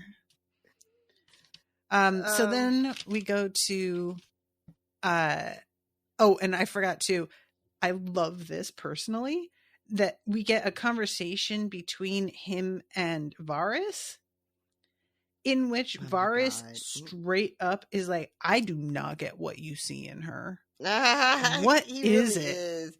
She's just like, whores are a dime a dozen is basically what he's saying. There is nothing particularly special about her. And you know what? It's not like, I mean, is he wrong? No, that's the thing. It's like, Tyrion is so into Shae, and it's like, she's not that great, Tyrion. She's got a dirty sense of humor, and she can be like kind of witty in that way, which you appreciate, and I understand that. But you're acting like she's this like rare gem. Why? Because you think that she loves you. Yeah. I think that's the thing. That it's not that she's special. I think he is legit just in love with her. Mm-hmm. That's all it is. I think it's just as simple as that. It's not that she's special or whatever. He's just in love with her for what, good or bad, whether it's smart. He thinks it's entirely foolish. He calls himself a fool over and over whenever he's thinking about her. Won't admit. Well, let me see. He won't admit to believing or wanting her to love him for real. He's always like, I know it's not real. She's a whore. I pay her to say those things. Yeah. But I think it's clear that he is actually legit in love with her. Agreed. And feels like an asshole about it. Mm-hmm. Is like not embarrassed because she's, a sex worker, but embarrassed that he would let himself fall in love with someone that he can't be sure really loves him back because he's paying them. Yep. I think that's his embarrassment is around that. He can never be confident or secure in their relationship and her feelings for him. And that's why I think he feels embarrassed about it. But no, he's sprung for real. Oh yeah. He's sprung, nose wide open. I hate that saying. It just makes me think of like somebody getting fucked in the nostril. Oh, I don't like that. Oh, nobody wants that. I shouldn't say nobody. I'm sure somebody wants that. So then we go to Sansa. And she is trying to cope with this horrific grief. Yeah. And facing this day where she is going Joffrey's wedding day. Yep. Which again, like it's mentioned in the end of Tyrion's wedding, Tyrion's chapter, like where we are is in relation to the wedding that it's coming up. He says something about like to Shae about how this is like a new year, a new day, a new century, and I have to survive King Joffrey's wedding. He thinks to himself. So yeah. She doesn't want any part of this, y'all. Anything to do with Lannisters. Count me out. And she has to go and spend the whole day in the belly of the beast. Yeah. After having gotten this terrible news, she has to go and sit and feast with the very people who are responsible for this. And there's a sentence that she has somewhere in here where she talks about being left alone in the world. And she names everybody that's dead. Mm-hmm. And she names Septa Mordain, but she does not include Jon. And I am assuming it's because she has no idea what Jon's up to, and there's no assumption that Jon is dead, right? Jon I would assume so. To be yeah. safe at the wall. But when I first read it, y'all, I was like, God damn, she's not even thinking about Jon. God, is the beef that real? And then I had to take a minute and be like, oh, wait, no. As far as she's concerned, he's just away at the wall. But it really felt for a second like she was just like, fuck that dude. And I was just like, whoa. I mean, there was that one time where she realizes that she hadn't even thought about Arya the whole right? day. Yeah. So at least Arya made it to this list. Yeah. So it's an improvement.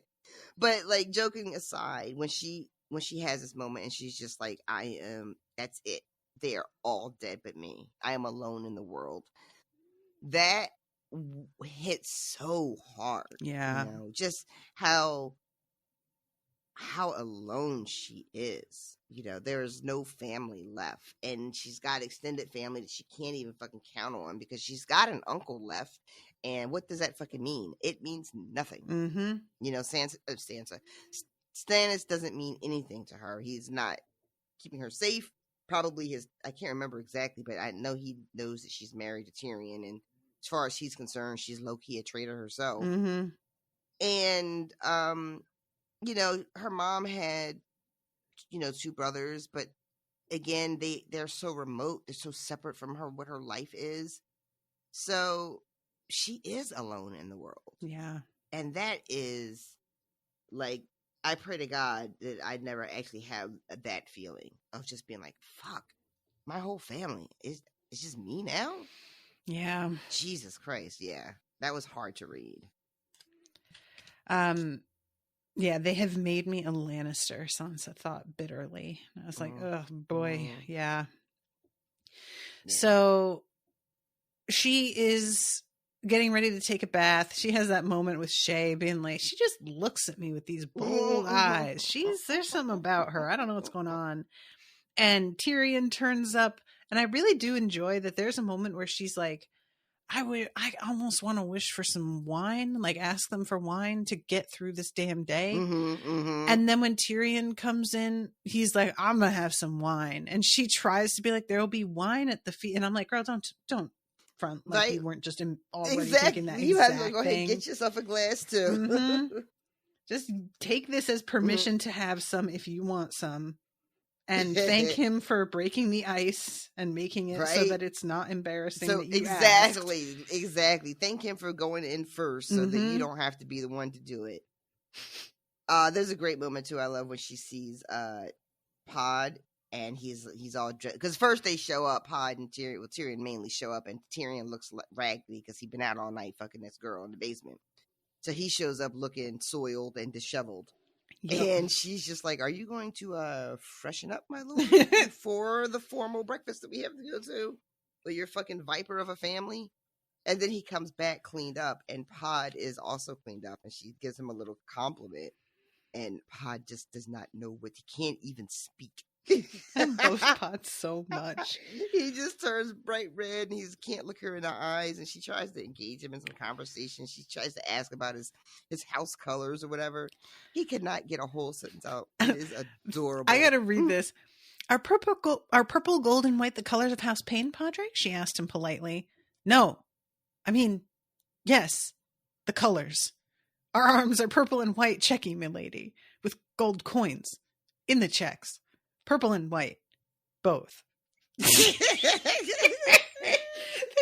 That's just so well written to me. They're this sort of stilted. I'm giving you an answer. I'm doing my best. Oh, buddy, calm down. It's not that deep. And Sansa mentions that like she was initially afraid of Podrick because of his family connection, which you guys, I always fucking forget that. But when she realized that Pod was as afraid of her as she was of Sir Ilan Payne, yes, and Pod remains adorable, and I love him always, indeed. And it's just like, I'm really glad that his character made it to the show because I don't know what I would have done if he hadn't been there. And he's like staring at her shoes when he says this. Oh, there's a tail behind those coins, said Tyrion. No doubt Pod will confide it to your toes one day. Tyrion, stop it. Leave the boy alone. So yeah, they have this fucking big wedding breakfast that they have to do that Cersei is hosting. And everybody is going to be here for this like enormous feast of a breakfast, which I was so glad Tyrion like called it out because the wedding later on that day is going to have 77 courses, but we're all going to like have this incredible breakfast and stuff ourselves, and then 4 hours later be expected to eat 77 courses. I'm so glad somebody just called bullshit on that. And it's also like it's split up. So there's Lannister family is having their deal, and then like the Tyrell family and their guests are having their deal for Marjorie. So it's like two separate things happening. Yeah. And everybody is supposed to bring a gift for the groom. And I love that there's a distinction made that on this occasion, the gifts are for the individual. And then for the wedding, they will receive gifts as a couple. Mm-hmm. And I really like that. I thought that was neat. Like, probably something we should be doing now. Yeah, I was thinking that too. Like, this is a fun idea that, like, I like the idea of there being, like, individual wedding. And I guess that's what sort of wedding showers are often. Yeah, but the showers are almost always presents for, like, the couple. Right. Like, it's a lot of like houseware shit. Like, that is just such a lot of cooking shit, scam. You know. Mm-hmm. Having a shower and the wedding. I didn't do that first time I got married. Didn't do it second time. Like, there's no reason to do two. And I feel like that maybe if we're gonna do like a bridal shower, have it be for the bride, but we also then would have to have a groomal shower. Yeah, I suppose is what we would call it, right? So that doesn't roll off the tongue. Yeah, why don't they have a groomal? Groomish. Sounds like some sort of like fantasy animal. He's groomish. The biggest groomish I've ever seen in all the land. I think that's why like bridal showers are like paired gifts, because there's no male equivalent. There's no, I should say groom. There's no groom equivalent, right? Mm-hmm. So you got to give gifts that can be for the both of them, because the groom is not here having his own shower. So it wouldn't be fair. You know what I mean? I think that's probably why. I guess. But so we get to see the gifts that he gets, that Joffrey gets.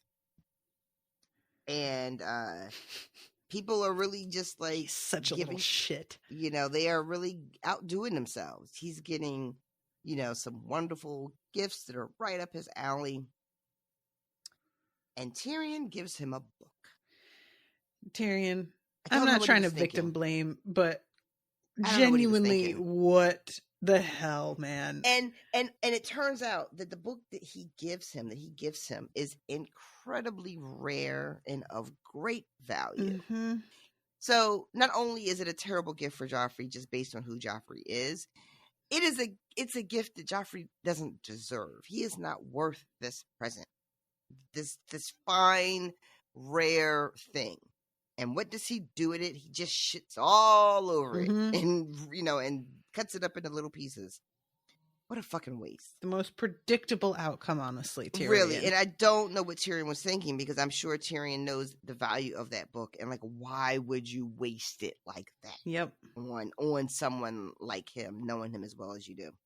I guess it was just a real fucking leap of faith, hoping to like appeal to some decent part of Joffrey that might be long buried. Long buried. And so he gets he gets a crossbow, he gets a giant chalice, he gets a sword, I guess, from Tywin, like a nice Valyrian steel sword. Mm-hmm. This is the one that Tyrion was there when they were like talking about the colors. Mm-hmm. And he needs a name. Somebody recommends Widow's Wail. Of course, that's his jam. He just latches right onto that. It's just so like over the top. He tells everyone, speaking to Sansa, but says it in front of everybody because he's such a fucking little prick, that maybe if his uncle read less, Sansa would be pregnant by now. Mm-hmm. And then everybody laughs. I love this. When the king laughs, the court laughs with him. Mm-hmm. So everybody is laughing. And then he tells Sansa that once he's knocked up Marjorie, he'll slip into her bedchamber and knock her up too. I'll show you my uncle how it's done. And then everybody laughs again because, that's just what you do. And she is so thankful that Tyrion doesn't fucking say, he keeps his mouth shut. He's filled his mouth with wine instead of words. And then there's more presents. I can't get over this chalice that's 3 feet tall with the 7 faces on it. And and I knew this was coming when she describes it. and it's got like a gem for each of the noble houses or great houses, and there's a pearl in there for the direwolves for Starks. And I was like, I thought he was just gonna like break it in front of everybody. I thought he was gonna like take the hilt of his sword and just jam it. Yeah, right there, like, same. crack it. I thought it was gonna be something really over the top like that, but it turns out that he just says something about replacing it later with something. I forget what he says. But I was kind of like relieved because I really thought he was going to like make a scene right there of damaging the direwolf for plucking it out or something. It was the Kraken he said that it needs to be replaced with. Oh. Yeah.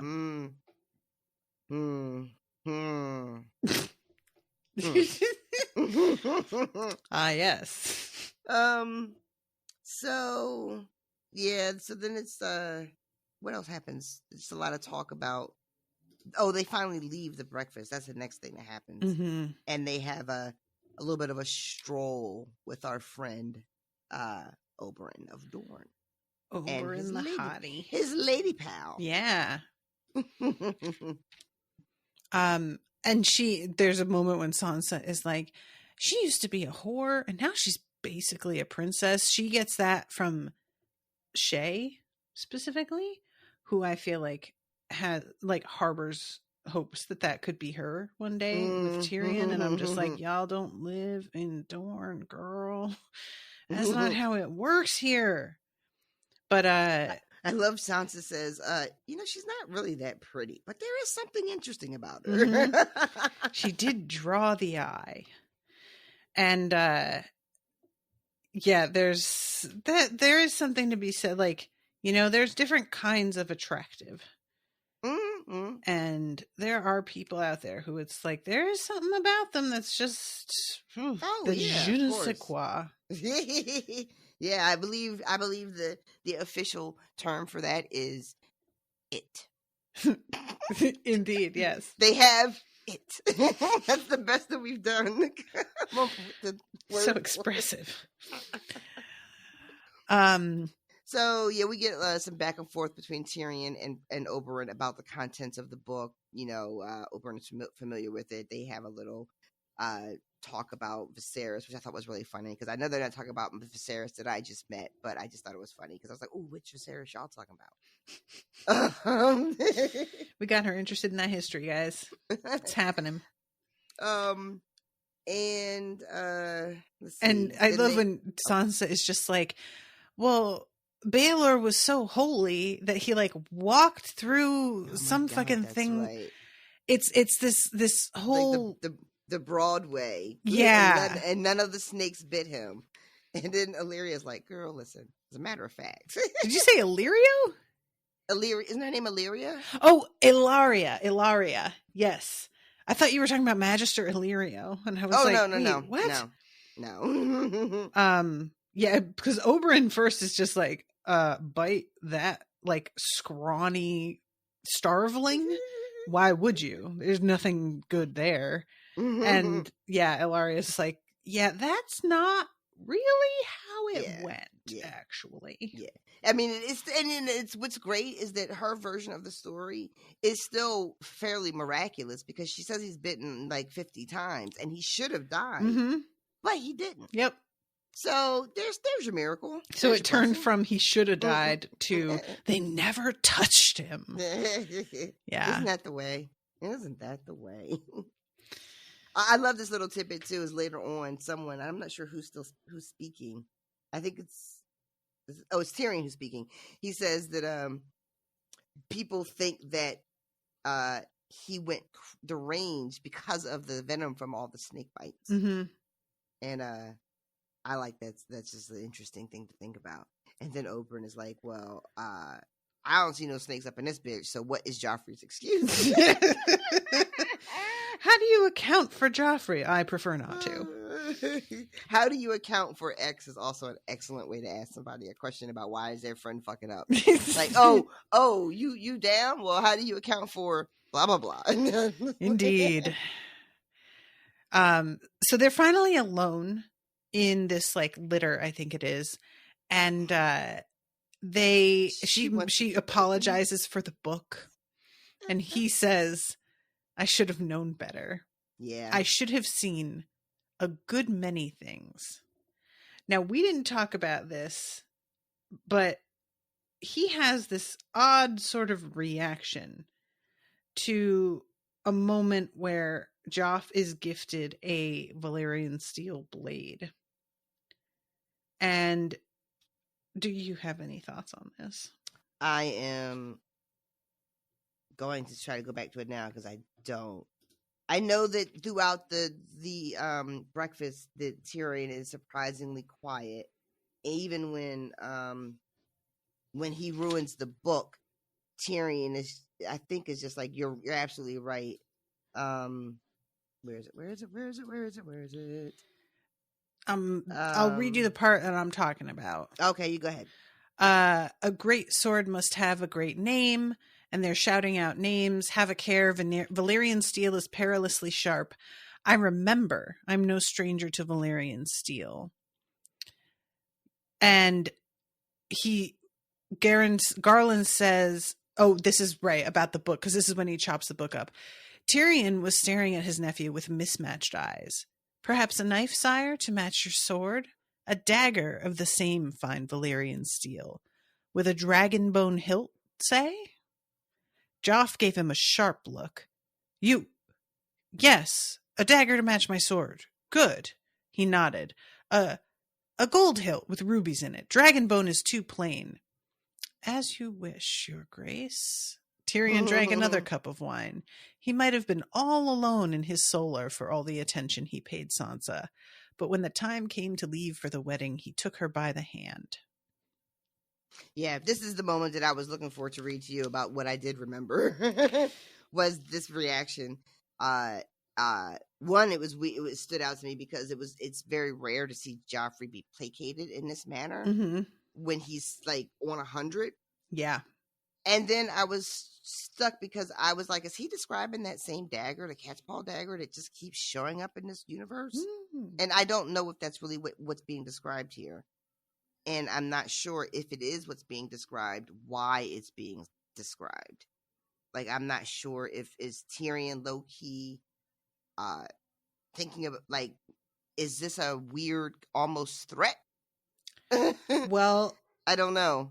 The conversation that he has with Sansa here, he is saying, I should have seen a great many things. Mm-hmm. The boy's earned himself a dagger, wouldn't you say? Joff quarreled with your brother Robb at Winterfell. Tell me, was there ill feeling between Bran and his grace as well? Bran? The question confused her. Before he fell, you mean? Bran was a sweet boy. Everyone loved him. He and Tommen fought with wooden swords, I remember, but just for play. Tyrion lapsed back into moody silence. And he says, your mother accused me. Well, I will not burden you with the ugly details. She accused me falsely. I never harmed your brother Bran, and I mean no harm to you. So is he putting together that dagger belongs to Baelish here? I don't know. Baelish? I don't know if that's real or not. In the show, they had that dagger be Peter's. Right. But I don't know what they're doing because we haven't gotten anywhere near that far along in the books. I don't know. I feel like I'm missing something you desperately want me to connect, and I don't know what it is. It seems like he thinks Joffrey was behind trying to kill Bran. Wow, really? Mm-hmm. That never occurred to me, you guys. And you know what? When he asked about him and Bran, I thought it was weird, but I didn't think that. I'm not even going to lie and say, oh, I thought maybe that was going, nope. Nope. Huh. Interesting. These are the moments where I just sometimes really hate that I saw the show. Because one of the things having seen the show does is limits the imagination in a weird way that's hard to describe. Because when your brain goes seeking for answers, it'll latch on to something it thinks it already knows. And then won't keep investigating it. You know, it'll be like, oh, but you know what that is. And so then you just go to the next thing. Huh. Interesting. let's see. I don't want to take up too much time on the podcast, but I want you guys to know I will be thinking about that. Yeah. Because I'm trying to figure out how Tyrion gets here. And what is it about the dagger that does it? I don't know. What about the dagger? Like, what about this moment where he starts to describe the dagger to Joffrey about, like, wouldn't you prefer this? And he describes it. And then later on asking, it seems like you're saying that this led Tyrion on a road of thought, and he ends up saying, I should have seen a great many things, and then starts asking questions about how everybody got along at Winterfell. I'm trying, when I say, what is it about the dagger that starts this train of thought? It's something that happens in this moment at this breakfast. Mm-hmm. It might not necessarily be this dagger he's describing that he would give to Joffrey, but something has happened here that sends his brain down this avenue. And I don't think I understand what it is.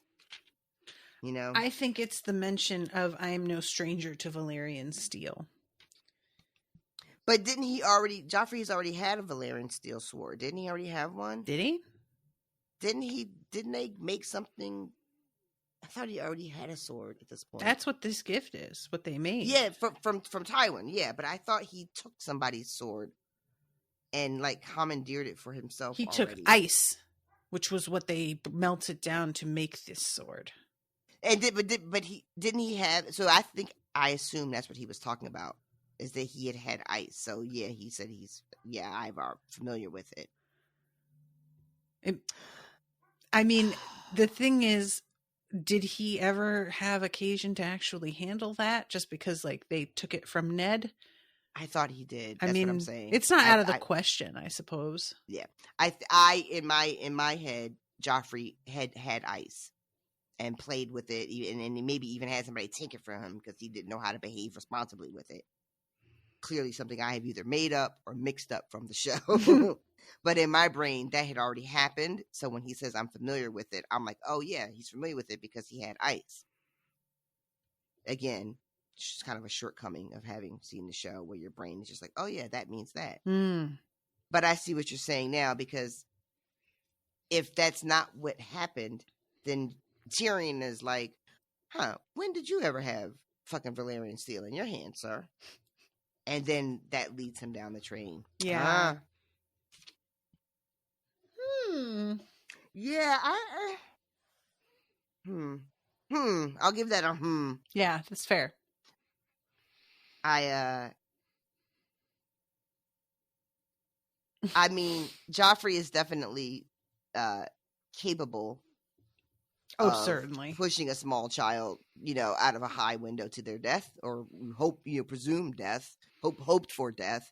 So it's not like that's like a bridge too far, for Joffrey. I mean, he wouldn't have pushed him. I'm confused about your bringing up him being pushed out a window. Oh, because Bran fell. Okay. And yeah. So do you think that's what Tyrion thinks Joffrey did? That he pushed Bran? No, I don't know what Tyrion thinks. Okay. Because I'm just now understanding how he even got here. So I don't know what he thinks, but I'm just responding to the assertion that maybe he is thinking that Joffrey had something to do with what happened to Bran at Winterfell. Right. And what happened to Bran at Winterfell is that he got pushed out of a window. But there was also the dagger. I forgot about the fucking dagger. Which is the thing that he says your mother accused me of when he's talking to Sansa. Right. So you're saying that Tyrion might be thinking that Joffrey is the one who sent the assassin to kill Bran. Correct. Oh, Jesus. I would rather not. That was a lot of work to get nowhere. I really thought that we were on the same page pretty quick there for a second. Not at all. Nope. Not at all. There was a lot of work to just, okay. All right. So thank you for that. Anytime. We'll lead you along by the hand. But yeah, no. I don't. even want to go down that rabbit hole because that to me is a weird thing for Tyrion to think. But I guess all things are, everything's on the table. He can't just dismiss anything. So I guess it's fair for him to consider it. It's sort of a weird thing because, it's certainly something that Joffrey would be capable of. But the conversation that he's having with Sansa and trying to find out if there's like any animosity between Bran and Joffrey, she doesn't seem to think so. There's no indication that there was a reason that he would have done it. There's no motive. So the conversation that they have, like, he's clearly thinking along a certain line, but what she is giving him to his questions aren't really supporting the line of questioning, Let me ask you this question, because as I'm reading it now really quickly, I realize that Sansa, like me, does not mention the attack whatsoever. Does she know about that? Because she only talks about the fall with Tyrion. And he says, Sansa, do you know what happened to Bran at Winterfell? And she says, Bran fell. He was always climbing things. She does not acknowledge or mention anything about the fact that somebody tried to kill Bran in his bed. Does she know that happened? It's a good point. She may not. Me and Sansa are both talking about the fall. Neither one of us are thinking about what Tyrion is asking about. Yeah, I think you're right. And now that I think about it, like, after that attack, that was when Catelyn, like, comes to King's Landing secretly. Yeah, they were already gone. The fall happens while they, like, everybody, the king and everybody is visiting. But the attack happens after they have all gone south. Right. And it's just, so, yeah, it's very possible that she has no idea. And because they talk about, her and Tyrion are talking about, like, he asked if there was, like, any, like, beef between them. Did they have any problems? And she's just like, no, everything was fine before he fell. And then he asked her right away, like, do you know what happened? And she just says, Bran fell. And Tyrion doesn't add any additional context. He's not like, oh, you don't know about the right, the attack or anything. And then he starts and he says, that's when he says, your mother accused me, but I won't want to give you the details or whatever he says.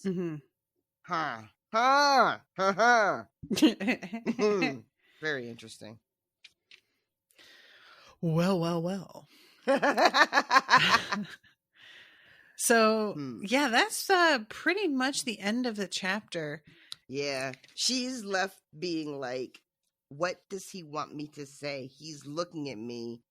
He looks like a starving child, but I don't have any food to give him. Yeah. Interesting. And he asks, he says, you never asked how Robb died or your lady mother. I would sooner not know. It would give me bad dreams. Then I will say no more. That's kind of you. Oh, yes, said Tyrion. I am the very soul of kindness, and I know about bad dreams. Yeah. And that is the end of the chapter. Yeah. That's so, now I can't. God, I wish I could just watch the show and read the books at the same time. But you can't. I know I can't. You mustn't. I really wish I could. I really wish I could. Because now I'm trying to remember during the course of the show, like, the mystery of who ordered the attack against Bran and then it basically framed Tyrion for it, was a mystery that Tyrion sort of needed to kind of get to the bottom of, but I don't remember how active it was. I don't remember how much time how much time it spent in his brain, like, trying to get to the bottom of it. In my recollection, it feels like it wasn't a lot of time after, like, it was something that was, like, there, but there was just so much other shit going on. Right. It wasn't like he was often thinking and trying to, like, solve that puzzle. To the point that I I low key forgot that was something that he would still be like, who the fuck was behind that? You know? So yeah, I'm well, it doesn't desperate seem to, very high priority with everything else that's going on. So, you know, but I'm desperate to go back and watch and be like, how many times did this pop up in his head? At this time, was he still trying to put the pieces together? Did he really suspect Joffrey? Because I don't remember that at all. I'm desperate. yeah, and I mean, honestly, I can't, and I'm not saying that this is the case, but the show did have like different people being responsible for different things sometimes than in the books. So I don't know how much help that would even be. Right. It might be a lot of help. I don't know, but I don't recall exactly how much they line up. Well, you're not going to let me watch anyway, so I guess the point is, as they say, lol, in your face. That's the point. Ha, sucks to be you when we know things and you don't know things. That is just uncalled for. You're welcome, everybody. Unspoiled. That's what we're here for.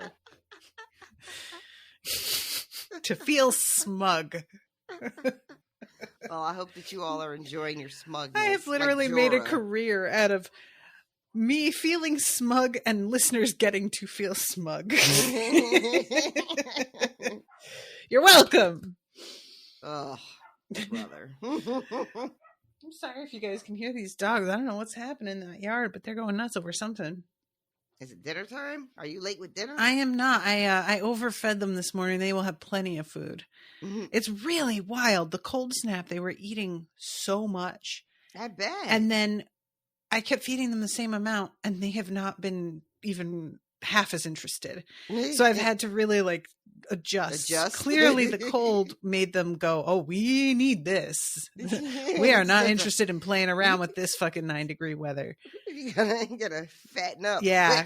And when we were bringing the food out, we were also heating up chicken broth and pouring it over the food so that it was like hot, and they would have something to keep them warmer, as well as the heating pads, as well as the doghouse heater, as well as the outside heater and the insulation and the blanket fort that I built around it. They were toasty.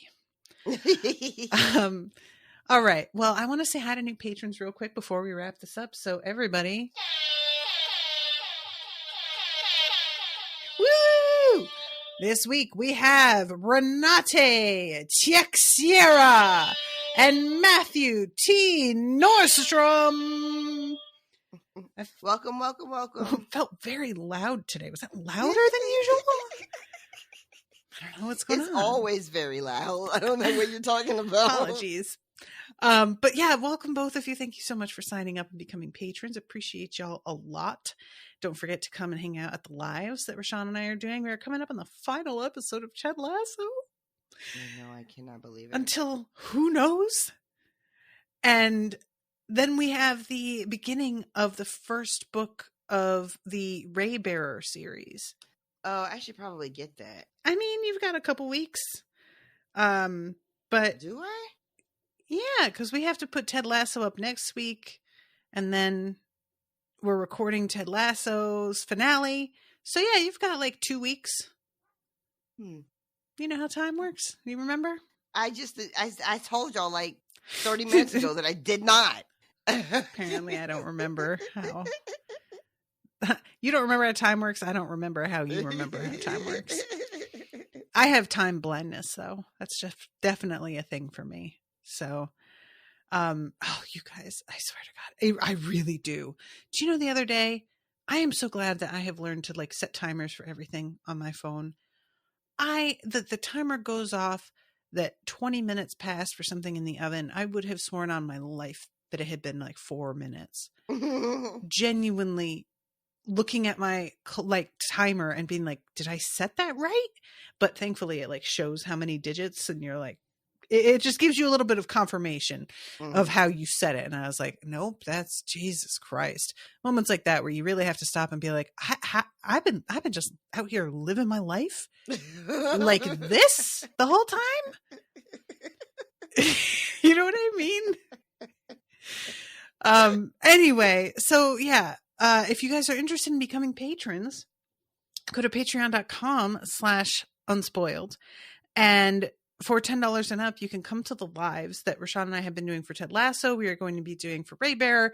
When Ted Lasso drops its 3rd season, we will break from Raybearer, like probably between books, and go back to Ted Lasso. Perhaps I'm going to look at like the way the books break down.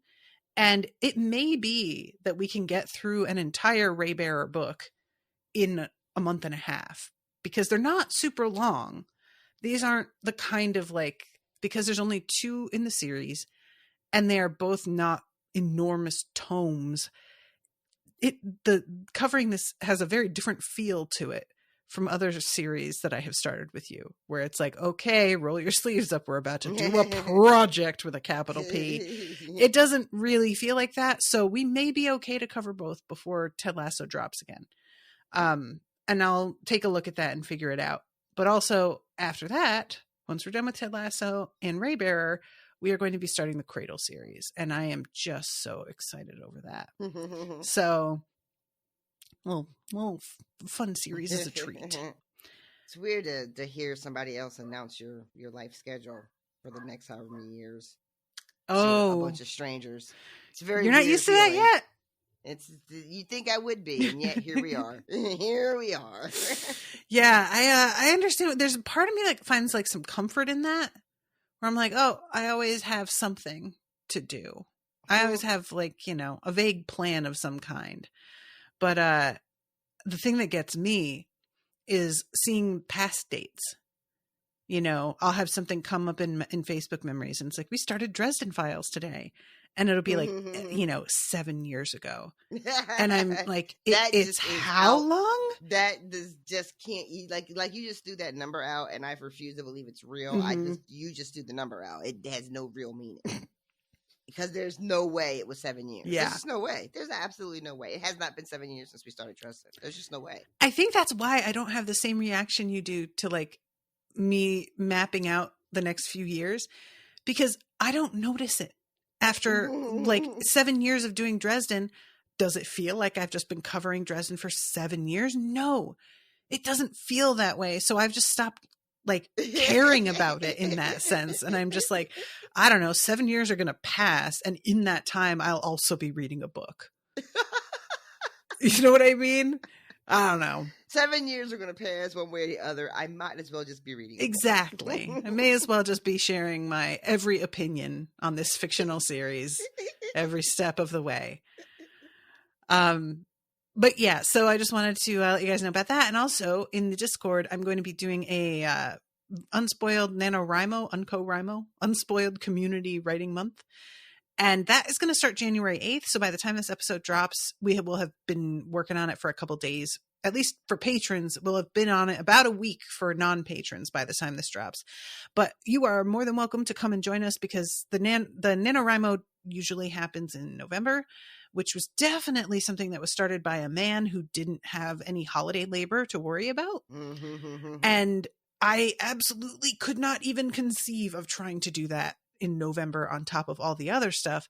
So I asked folks if they'd be interested in doing it in January, and a lot of people were very interested. So we're going to be doing that. There's a bot that I set up in the Discord where people can do writing sprints and like compare their, after 15 minutes of time, how many words they've written within that 15 minutes, and kind of just a little bit of friendly competition. This is the kind of thing that I always like. I want to be somebody who just types and doesn't like backspace to correct spelling errors, so that I can maximize my number of word count, because I'm not wasting time with corrections. I don't know that I can do it. I may just have to backspace. I might have to leave up some spelling errors that are going to bother me, and just let it go for 15 straight minutes. That's a painful thing to think about. I'm just trying to imagine you actually doing that, and I think it would be a nice way to challenge yourself. That was so diplomatic. Thank you, Rashawn. You know what? I like that, though. That's an approach I hadn't thought of. Like, I'm not going to even look at it as a word count. How about you just challenge your perfectionism? by leaving those errors in there. Yep. Really made me think. Goes. I'm here to help, folks. All right, everybody. Thank you all so much for listening. We love you very much. Until next week, toodaloo, motherfuckers. Bye, guys. Joffrey, Cersei, Walder Frey, Meryn Trant, Tywin Lannister.